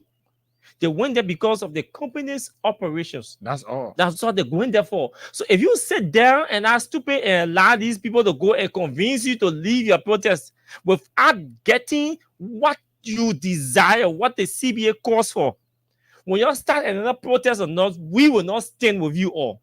Because we are here in Monrovia, we know that the delegation, the things they're saying to you, those things are not sincere. They just want you to go quiet to allow the company to resume operations. If you do that and allow yourself to do that, you should have yourselves to blame because some of us will not continue standing with you, will not continue to stand with you. Once you keep compromising. As soon as you leave from down there, it finish. Then they go to the company and say, my man, we finish. Then an envelope then coming past. You will not be there, but your condition remains the same. Your suffering remains the same. And you go sit down, you know what it means? You waking up every morning to go work in hazardous environment, and there is no insurance, there is no guarantee, there is no absolutely nothing. That your children will come tomorrow, you sit down, they will live in a decent home. They'll say, my father used to work here. Nothing. And every day you have to do that repeatedly. You are getting old. If you were born 1990, you are 34 years old now. Right? And then when you continue in the employ of B Mountain for another 6 years, you know how old you're going to be? 40 years old. 40 years old, you look back, you can't see anything. You and landlord or landlady have to be running behind each other. So you must stand up for yourself. Insist until the right things are done. We're getting signals that Deba Allen is being told not to go back there, but you have to make sure it happens practically. You must see it clearly, and the new one that the community approved, the new local manager or the black manager that the community approved is announced and soon in, and then you start to have negotiation on the way forward. Once your conditions are met, you're certified, we move to somewhere else. Simple. That's it. That won't work there. Before we go to the telephone lounge, let's conclude on this note, and then we can go to the telephone lines and pick your calls. We want to speak with a number of you from Grand Cape County, particularly Kinjo, who've been following us for additional update. And so yes, don't forget the Freedom Cash giveaway. We will not call the other winners until tomorrow. We'll begin the show tomorrow by calling the other winners. But you can go ahead and keep playing on dialing *799#, and then follow the options to be a part of our lucky winners for today. If you don't play, it's not possible you sit home and just win. You have to play to win. That's how it works. You have to play to win. You get and say, "Oh, because I play for it and I win, so maybe I'll win today." No. It's an everyday thing. You play today, you don't win today. You sit down tomorrow, you will not win tomorrow because you have to play to win. So just that *799#, and then follow the instructions. Yes, *799#. Press 11 and send. When you send, the options come to you to play in LD and USD.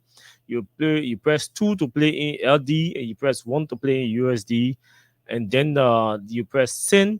And then the option comes to you, or the requirement will require you to enter your password, your mobile money password. You enter the password, and then you bingo into our Freedom Cash giveaway, which makes you a possible winner to walk away with 2,500 Liberian dollars daily. So yes, that's how you can play *799# and follow the instruction, folks. I take a number of screenshots which I did not want to bring to the public, but I think I should for some other reasons. These are screenshots over the weekend or last week or week before last. Where are these screenshots? Okay, let me get it from here. I want to get a screenshot before I read what the EPS director wrote on his Facebook page. Okay. So these are screenshots. If you were going to share them on our page so you see them. These are on, this one was on, this one, okay, March 14, February 22nd. I received this call from multiple times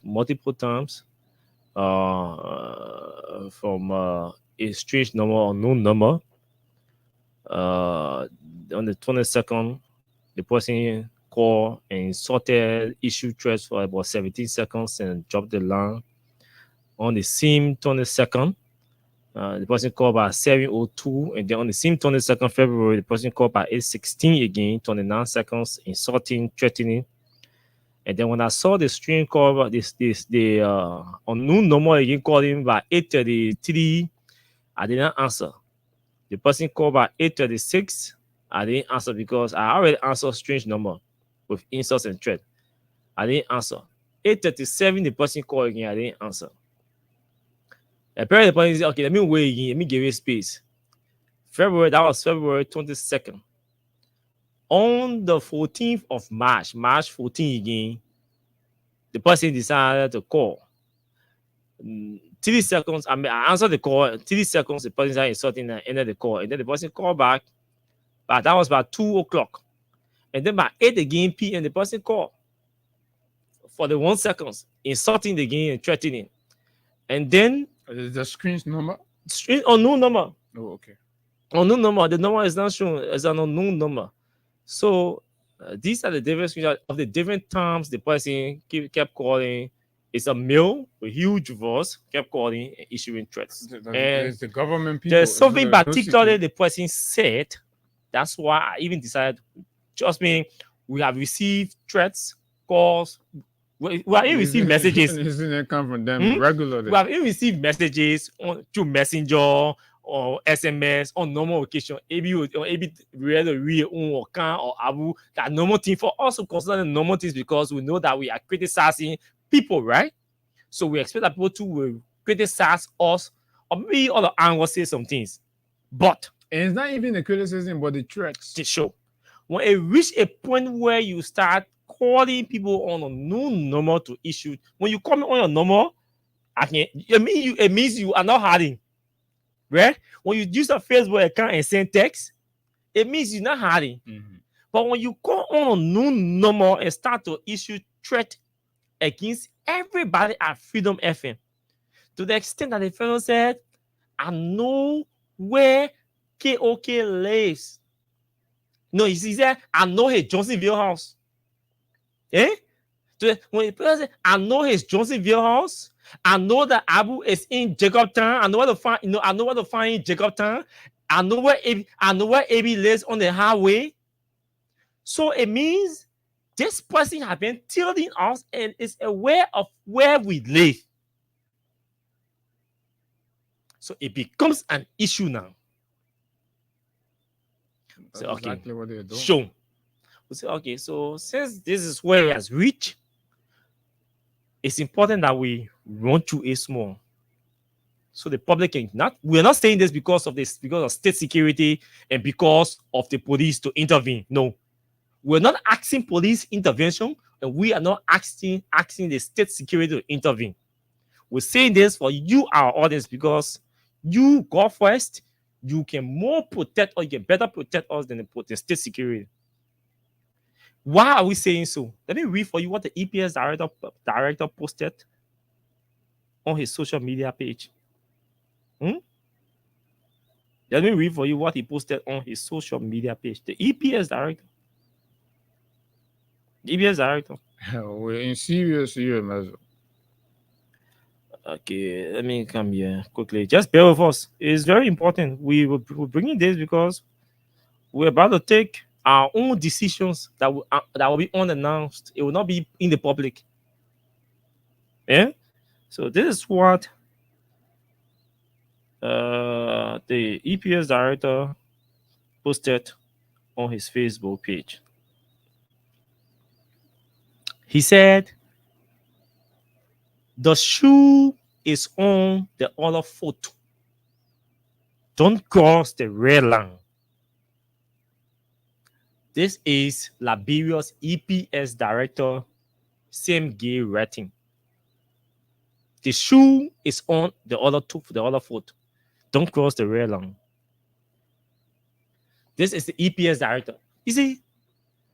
And that the peaceful people, that people that are supposed to be. So when we tell you some of the things we tell you about these people, and nobody know this sense of entitlement, thinking that everybody have to bow down because Bouaka is president and he has brought all people into position. Everybody must bow down. That nonsense feelings, is so annoying. Let's say this to you. If some of you think that Liberia belongs to you, and by you having gone, or by you having that position as EPS director, then it gives you monopoly over killing in the country. You are fooling yourself and misleading yourself. Same day, trust me, the arrogance was dropped. There were many years before you presiding over the EPS. Where are they? Where is Otello Warwick, the late? May his soul rest in peace. Otello Warwick, we invited in our own program, our own PER program. We call him there. He went there and issued threat, telling us we should be aware that as media people, we should be blah blah blah, this and that. We should be aware that we have our pen. While we have our pen, they have their guns. He equated the power of pen to gun, the effect of the pen to gun. That EPS was on adding. Where did he end? He left the guns behind. Nobody prayed for his death. Nobody appreciated his dying. But he left the guns behind. That same office he was in, that same office. In fact, he did not even succeed. He did not even continue as EPS director and left. And they had to replace him. And Bouaka was vice president when these things happened. Same guy is the EPS director to Joe Bouaka. AB Darius Dillon, the Yombly, and the so-called UP Alliance people who were here, they were senators. when they refused to confirm Zolizo as Deputy Defense Minister for Operations because of a Facebook post. They said his statement threatened the peace. They refused him. Today, Francis Yimali is confirmed after causing everybody in the country and causing Marcos and threatening the peace to confirm him. Today, they're using him to go negotiate protest. I'll read my comment on the same case post. Today, the EPS director in a Bwaka government that portrays itself to be a government of peace and reconciliation is telling people the shoe is on another foot. Meaning power has shifted from CDC to Unity Party, from Wia to Bwaka. Anybody cross the red line? Where is the red line? What do you consider a red line? Why do you consider the place you consider a red line? Same here is just telling you all of the critical voices in the country. You see, when that list came out with people's names on list, who they perceive to be critical people, critical voices in the country, or they set their targets. We told you on Tuesday that the government of Liberia has they have ordered 2,000 pieces of silent weapons in the country. And these statements are revealing and validating what we said to you. We also said to you that the reason why the entire National Security Agency, only one person deputy for administration has been named down there, is because they want people to agree to their terms. People who will go after critical voices in the country and eliminate them.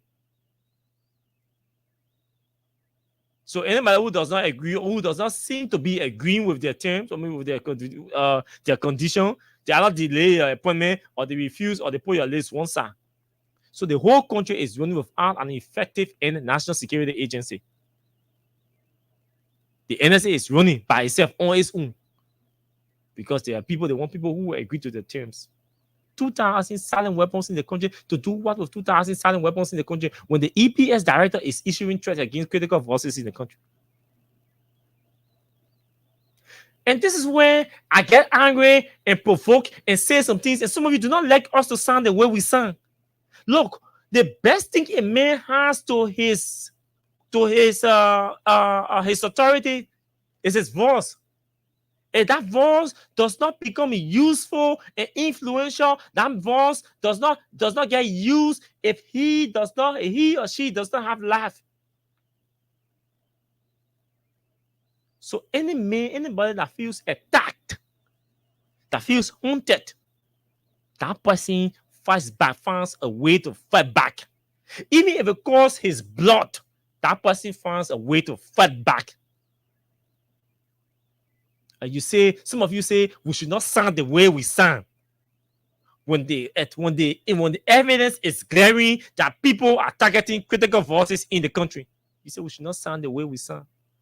Yes, we know that some people have been reaching out to us. We appreciate that, the press and everything. There are people praying for us. Some of them we do not even know them. They get on their knees every day. They pray for us. And in the face because of they know that we are threatened by the day. The state does not like us. The state does not want us to exist because they hate to hear what we say. Even though what we are saying is in the interest of the people, is in the interest of the state, but because it is against their interest and their decision, they do not want a peaceful country. We want a peaceful country. So they say, since we don't want a peaceful country, let's hunt critical voices down. And it's good that our friends are here. We're sounding these things. These are early warnings. These are alarms we're raising. If America is determined and committed to sustaining our peace and helping us sustain our peace, it's about time they need to start speaking towards these things. Critical voices are being threatened. Political party people are being haunted, or parties of opposition political parties are being haunted on their jobs. The U.S. government is sitting there quietly and they don't see these things as semblance of violence and disintegration and chaos. They don't see these things, these actions. When you're haunting thousands of people because of their political alignment, you are causing chaos. You are provoking violence in the country. The US government is not saying anything. They're still sitting quietly. They want the people to get angry, to get provoked and act before they say they want to talk. It will be too late. People are peaceful. There are more peaceful people in this country. That's why Atta spoke in bold peace. I said, let me accept it for the sake of peace. But if you accept it for the sake of peace, the opponent will also be determined to protect and uphold the peace. But nobody is afraid of Sam Gay. Sam Gay is one man. He doesn't have control over the EPS. He needs to be told that he's not very EPS. Not everybody in the EPS are supporting Joe Barker. You think that everybody in the EPS are supporting George Weah? So you do not have control over the EPS. So where is this arrogance coming from? Where is this arrogance coming from? You've not even spent 55. I mean, not the days in office. You need to reform that whole place. You see the place, blah blah blah. You need to reform the place. Instead of thinking about raising money to reform that place and attach dignity or increase the dignity of the servicemen, you want to start hunting critical forces. You gotta be careful. I will close because most of you is coming. I will close on this note for now to say to all of you, including Sam Gay. Sam Gay, I see you. You look older, but you're not too old. I always say every day I will remind all of you in the Unity Party, even the ones who are my friends, the ones who are not my friends, meaning we do not have it like that. We're not close. They think here that 6 years. You just sit down in your corner, your critical closet, and add 6 years to all of you, to all your ages. You add 6 years. And think about after 6 years, what becomes of you? You sit down, add 6 years to your ages, and think about what becomes of you tomorrow after 6 years. 6 years may look long, but it's not long. When you start hunting people, whether through asset recovery or through job or through contract or through using the gun to hunt people down because they think their voices are critical and they are hampering the government, they are angering the president, think that you only get 6 years to hunt people down. You only get 6 years to take people off jobs. You only get 6 years to deny people contracts. Like only 6 years you get to hunt your opponent, your critical voices, to humiliate or neutralize your critical voices. You got 6 years to do it. You got 6 years to take people from their jobs, to witch hunt them from their jobs.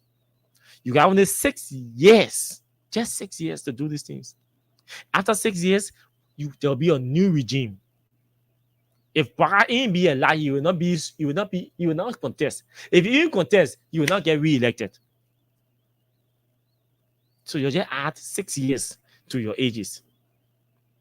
Before you add 6 years to your age. That one old man told me anything. She said the only thing she want me to say on the radio, every time we're on the radio, that the thing I should say. She said she had the opportunity she wanted the opportunity to meet me in 2019. Since 2019, the Oman reminded me about Sekou when Sekou got sick and traveled and he came back. That when the Oman reminded me about, she said that since then I've been wishing to meet you, Austin. She said, well, a good that I see you today. I mean, it's simple preach. She said, a good that I see you today. That was 2 weeks ago. And she told me, she said, the only thing I just want you to say on the radio every day I'll feel happy is that whether yo, just remind everybody in the country that anything you say or anything you do, just add 6 years to your age and think that and ask yourself what my life will be like, where will I be after 6 years when a new regime takes power and comes back to do the same thing we're doing to other people. So, Omar, I show my water. I say every day I will remind all of our friends, our colleagues, and the older ones in government that are chasing people and hunting people, their jobs, their assets, their properties, and all of that. We remind them, just 6 years to your ages. You know, for 6 years, when people have been out of government and not getting these free gas slips, scratch cards, and all of the other benefits and all that. So if they get back to these offices and they sit down, they see the comfort, the echo is on, and people are coming and telling them, "Oh, yes, sir," and all that. So sometimes they get power drunk.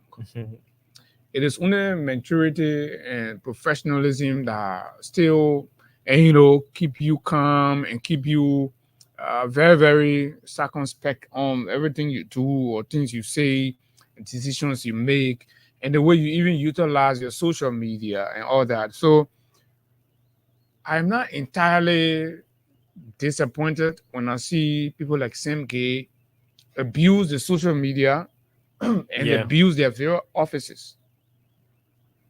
You are a very key national security actor. You are responsible for the president, the VIP security of our country. Very key and strategic. Things you say in the public reflects on the presidency. So for me, I would see this as an order from Mr. Boakai to Sam Gay that he is communicating in this form and manner. So this is what Mr. Boakai wants. Mr. Boakai has instructed his security people that the line is drawn, right? Which goes to say that apparently the freedom and rights we enjoy under the past government, we will not enjoy them anymore because the shoe is on another foot and the line is drawn. So this line that's drawn now, you have a group of people in town that are ruthless, reckless, careless, and of course, rebellious. This is the description. This is exactly what Mr. Gay was told by the president, and that's how Mr. Gay has communicated. If Mr. Gay boss presented an atmosphere of democracy, respect for the rule of law, procedures, and the rights of people, and upholding the constitution of the country, Mr. Gay will not be abusing his social media in this form and manner because there is a principle that will hold him to check. But the principle is comfortable with these things, and that's how Mr. Gay feels he has the opportunity to say them in an effort or attempt to indicate to his bossman that he is on top of the game. But this is troubling for us. This is troubling for the country. You see, sometimes you want to change. Yes, change is inevitable. But change must be thought of, and change must be understood. What you are changing for, what you are changing to, what is it going to be like?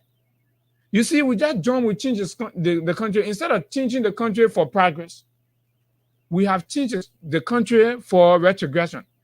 The likelihood and chances are that, listen, Mr. Gay cannot be more powerful and ever powerful than everybody in the country. Mr. Gay can use his gun, he can use his intimidation strategy. You can send people to call us and tell all things. You send people to somebody is telling me they know my family. All these things, we've gotten all these things. We are vulnerable. Only God has provided the protection for us.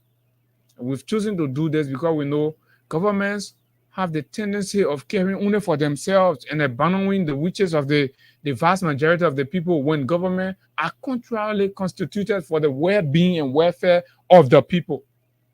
So when the government is not doing that and we come in as voices to hold the government feet to the fire and you want to endanger our lives because of that, because of the work we do, go ahead, Mr. Boakai, our blood will be on your hands. Posterity will remember you for killing anybody that you kill, anybody that your men kill, anybody that your men terrorize, harass.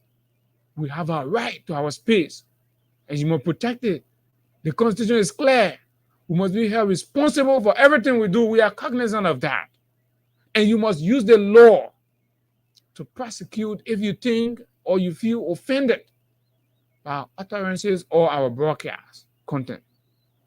This is how a democratic society works. But not for your EPS director to be threatening citizens, be threatening people, and you see partisans are celebrating him. You see, this is bad. Liberians, we can be from one family, but we cannot be from one political party. We can be from one family, we cannot be from one persuasion.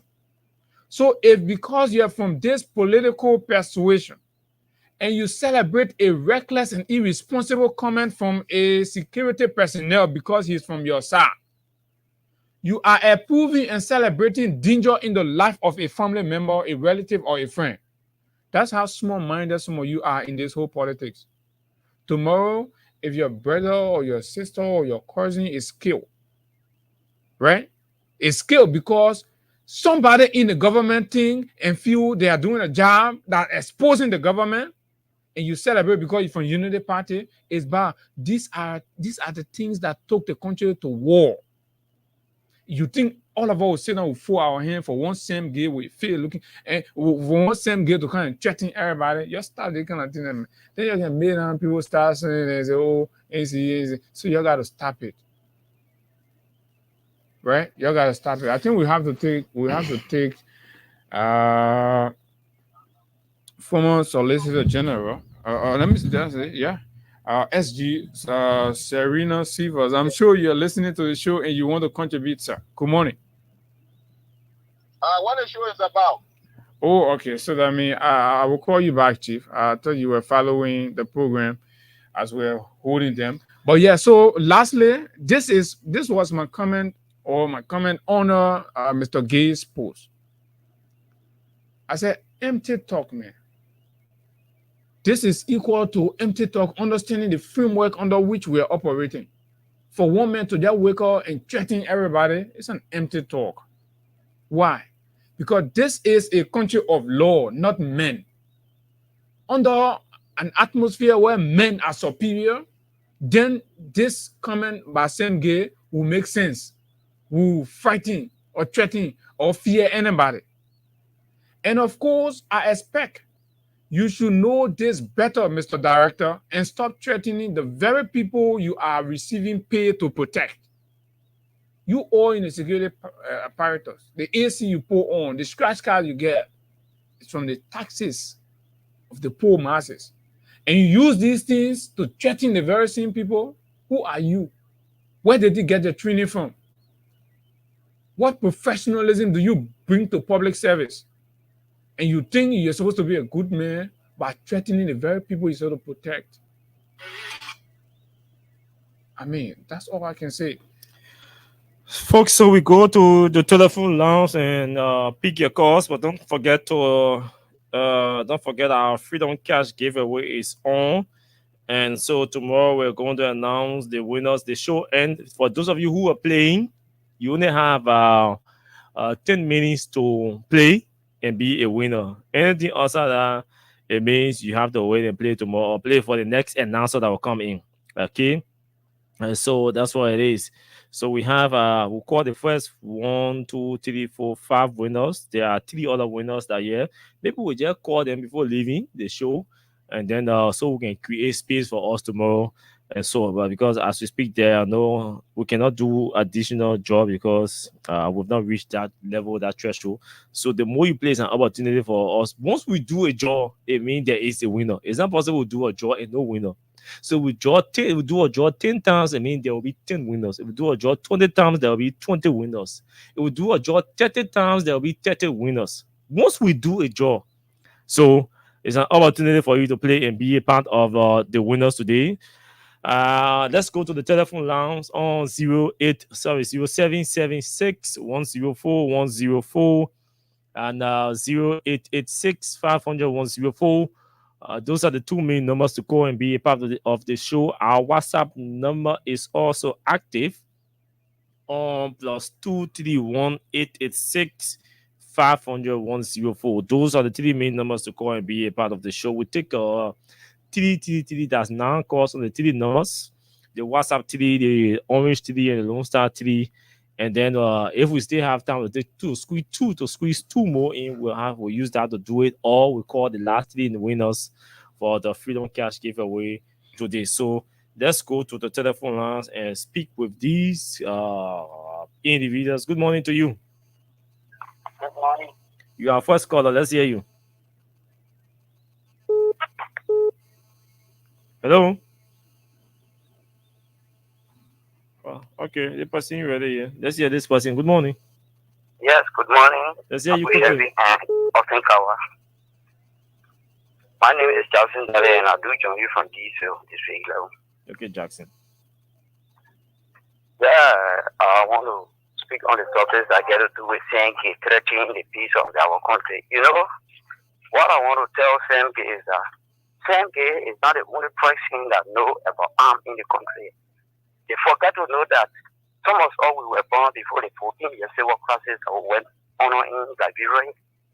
We don't have to fire arms, follow people on the front line, but we have friends that we sit with and they used to bring the thing and more also we can tell any other person that would know about it. It is someone that in positions there today. So you can't just wake up some money and go on air or on social media and start threatening the peace of the country. So while they were talking about we are government that there was no rule of law, there was no nothing, and they threatening media people that speak against what they are evil doing. No, they can't have the same case try in the country yet. I know they don't want peaceful government to sit down in the country. That's why I want to say the move. Thank you very much. The next person, go ahead. Good morning. Let's hear you. Hi, my name is Washington. I come from Israel, Washington School. Okay, Washington, go ahead. And one thing that I appreciate you and Abu this morning. You see, thank you and other African Waka government administrator or government official. If it's seen that if people in the country are then they will be misleading themselves. The ungovernable situation they try to prepare for their own administration. We are just watching them when it started. The whole country will not be peaceful for them to govern. So let us lay the basis of violence. We will implement it for them. Thank you. Thank you very much. I don't know what's happening to the Lone Star phone. I can't even see it here. Since today we've been calling Kuso Okan Isaiah, we can't get Kuso Okan Isaiah. I don't know he's sleeping or what. We can see the other phone. Good morning. Good morning. Go ahead. I do join you from PNC Juba. Okay. To be honestly, I don't know this sitting government. I don't know what they were going to do if Joshua want to win this election. I mean, I will not be at peace because there's so much in anger for them. How they get the power? They still doing us with anger. So we're only picking the president of the country because if we fail, we all fail. We need a better Liberia and we need a peaceful ruling. That's my contribution on there. Thank you very much. Next person, go ahead. Oh, no. You have to switch your monitor off. Hello? Go ahead. Yeah, okay. I'm Richard Sa calling from Kasari Bolivia. Let's hear you, Richard. Yeah, okay. Thank you so much for the topic, Abu. And thank you so much for the FM family. My attention has been drawn to the Sakwa Nyamaling business. Sakwa Nyamaling, when you put a hard opportunity at Sakwa, when you get to the first district commissioner of Wea district, in trial McCarthy, when he beat McCarthy, when he asked the commissioner for the camp Wea district, the first district commissioner got justice to me. They so rest in peace. When he beat that trial on the highway, took Justin to make car, and killed a man in the 80s, they asked Sakwa Nyamaling, and he repented. That man is an old rebel. No, but the man has not repented. The man said he is an old rebel. We should ask everybody who knows about him. So he's not hiding it. This is what I'm telling you. So that's true. Yes. After the man from Foya district, Lofa County. And he does not regret his action during the war when he fought for Lofa Defense Force, because the fact that he's bragging about it says that he does not regret his action. Thank you, man. Okay. We get someone there. Yeah, let me squeeze. Hello, good morning. Yeah, Good morning, we go send ahead. your money, I say my children, Mm. you know what my kids are, there's a man on the most for 20 with a bill about English. The problem of disappointment is that women are need to protect here and there. So human rights group, council of churches, and now they are starting all 80 for the center. They finish appointing all of them. The council of churches, man, Samuel Reeves get job now. It's on one of the boat. That's what our EPA director say, a fearful. They play what I say, maybe fear. God, they don't want to go in there and they got a thing. I'm making do nothing. When I'm making do to anybody. What they do with the country? I just what I just said it, and one time when I was talking and each year, all the things are going on. They must remember yesterday. They do what they do. Getting what you say, a father answer you. We are not telling what you're saying. People will start on telling and say you are finished. So they move back in your home. Thank you. Thank you very kindly. And so we continue with the course. And yes, and I agree with my Annie Moses that what you do today lives after you. Good morning. Good morning, sir. Good morning.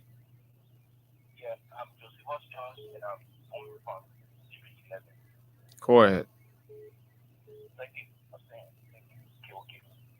I'm okay, no, yeah, Abu. Princess Kimari. This statement from Princess Kimari is very, very delicate.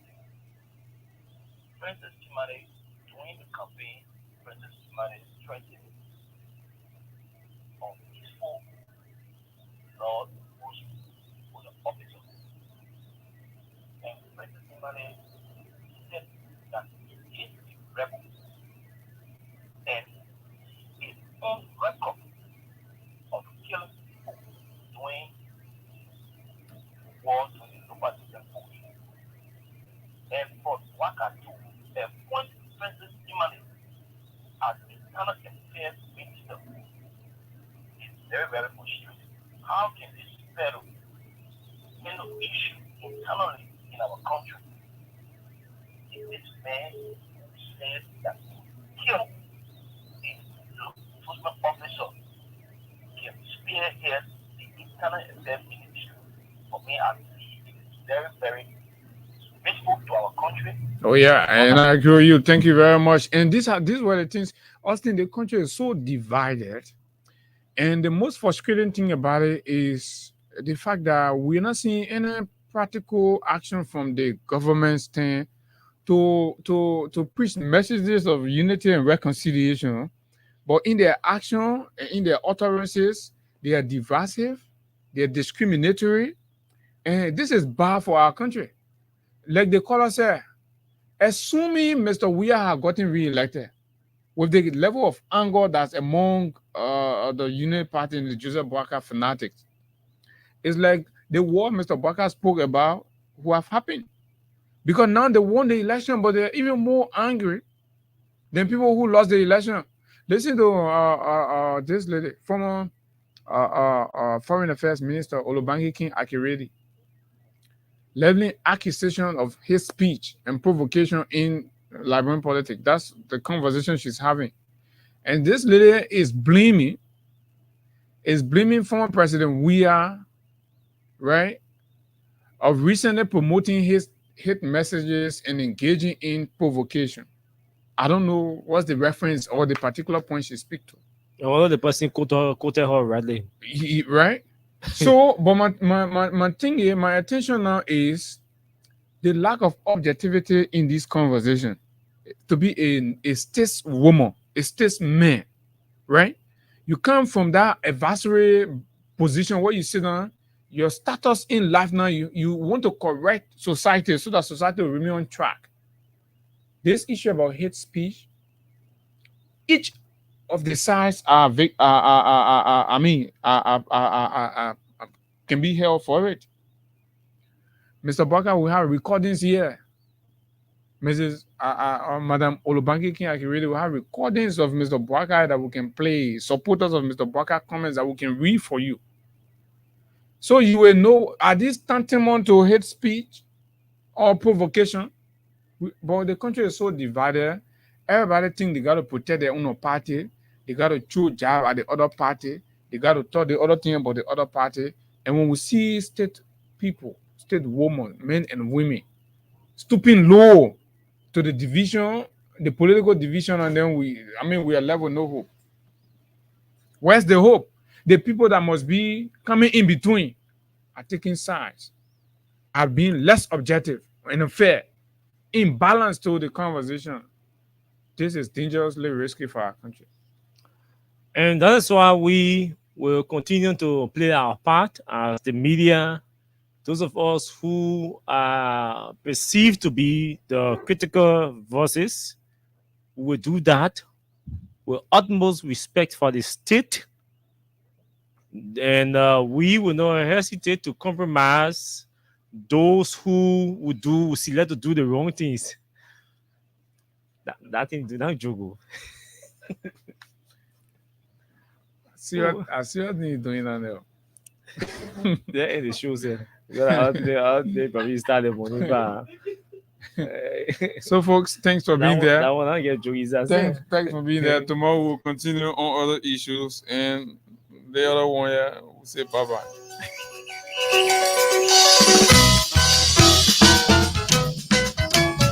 We tell you what you have here, Jenna. We tell you that we need the Jenna. Why we end the show?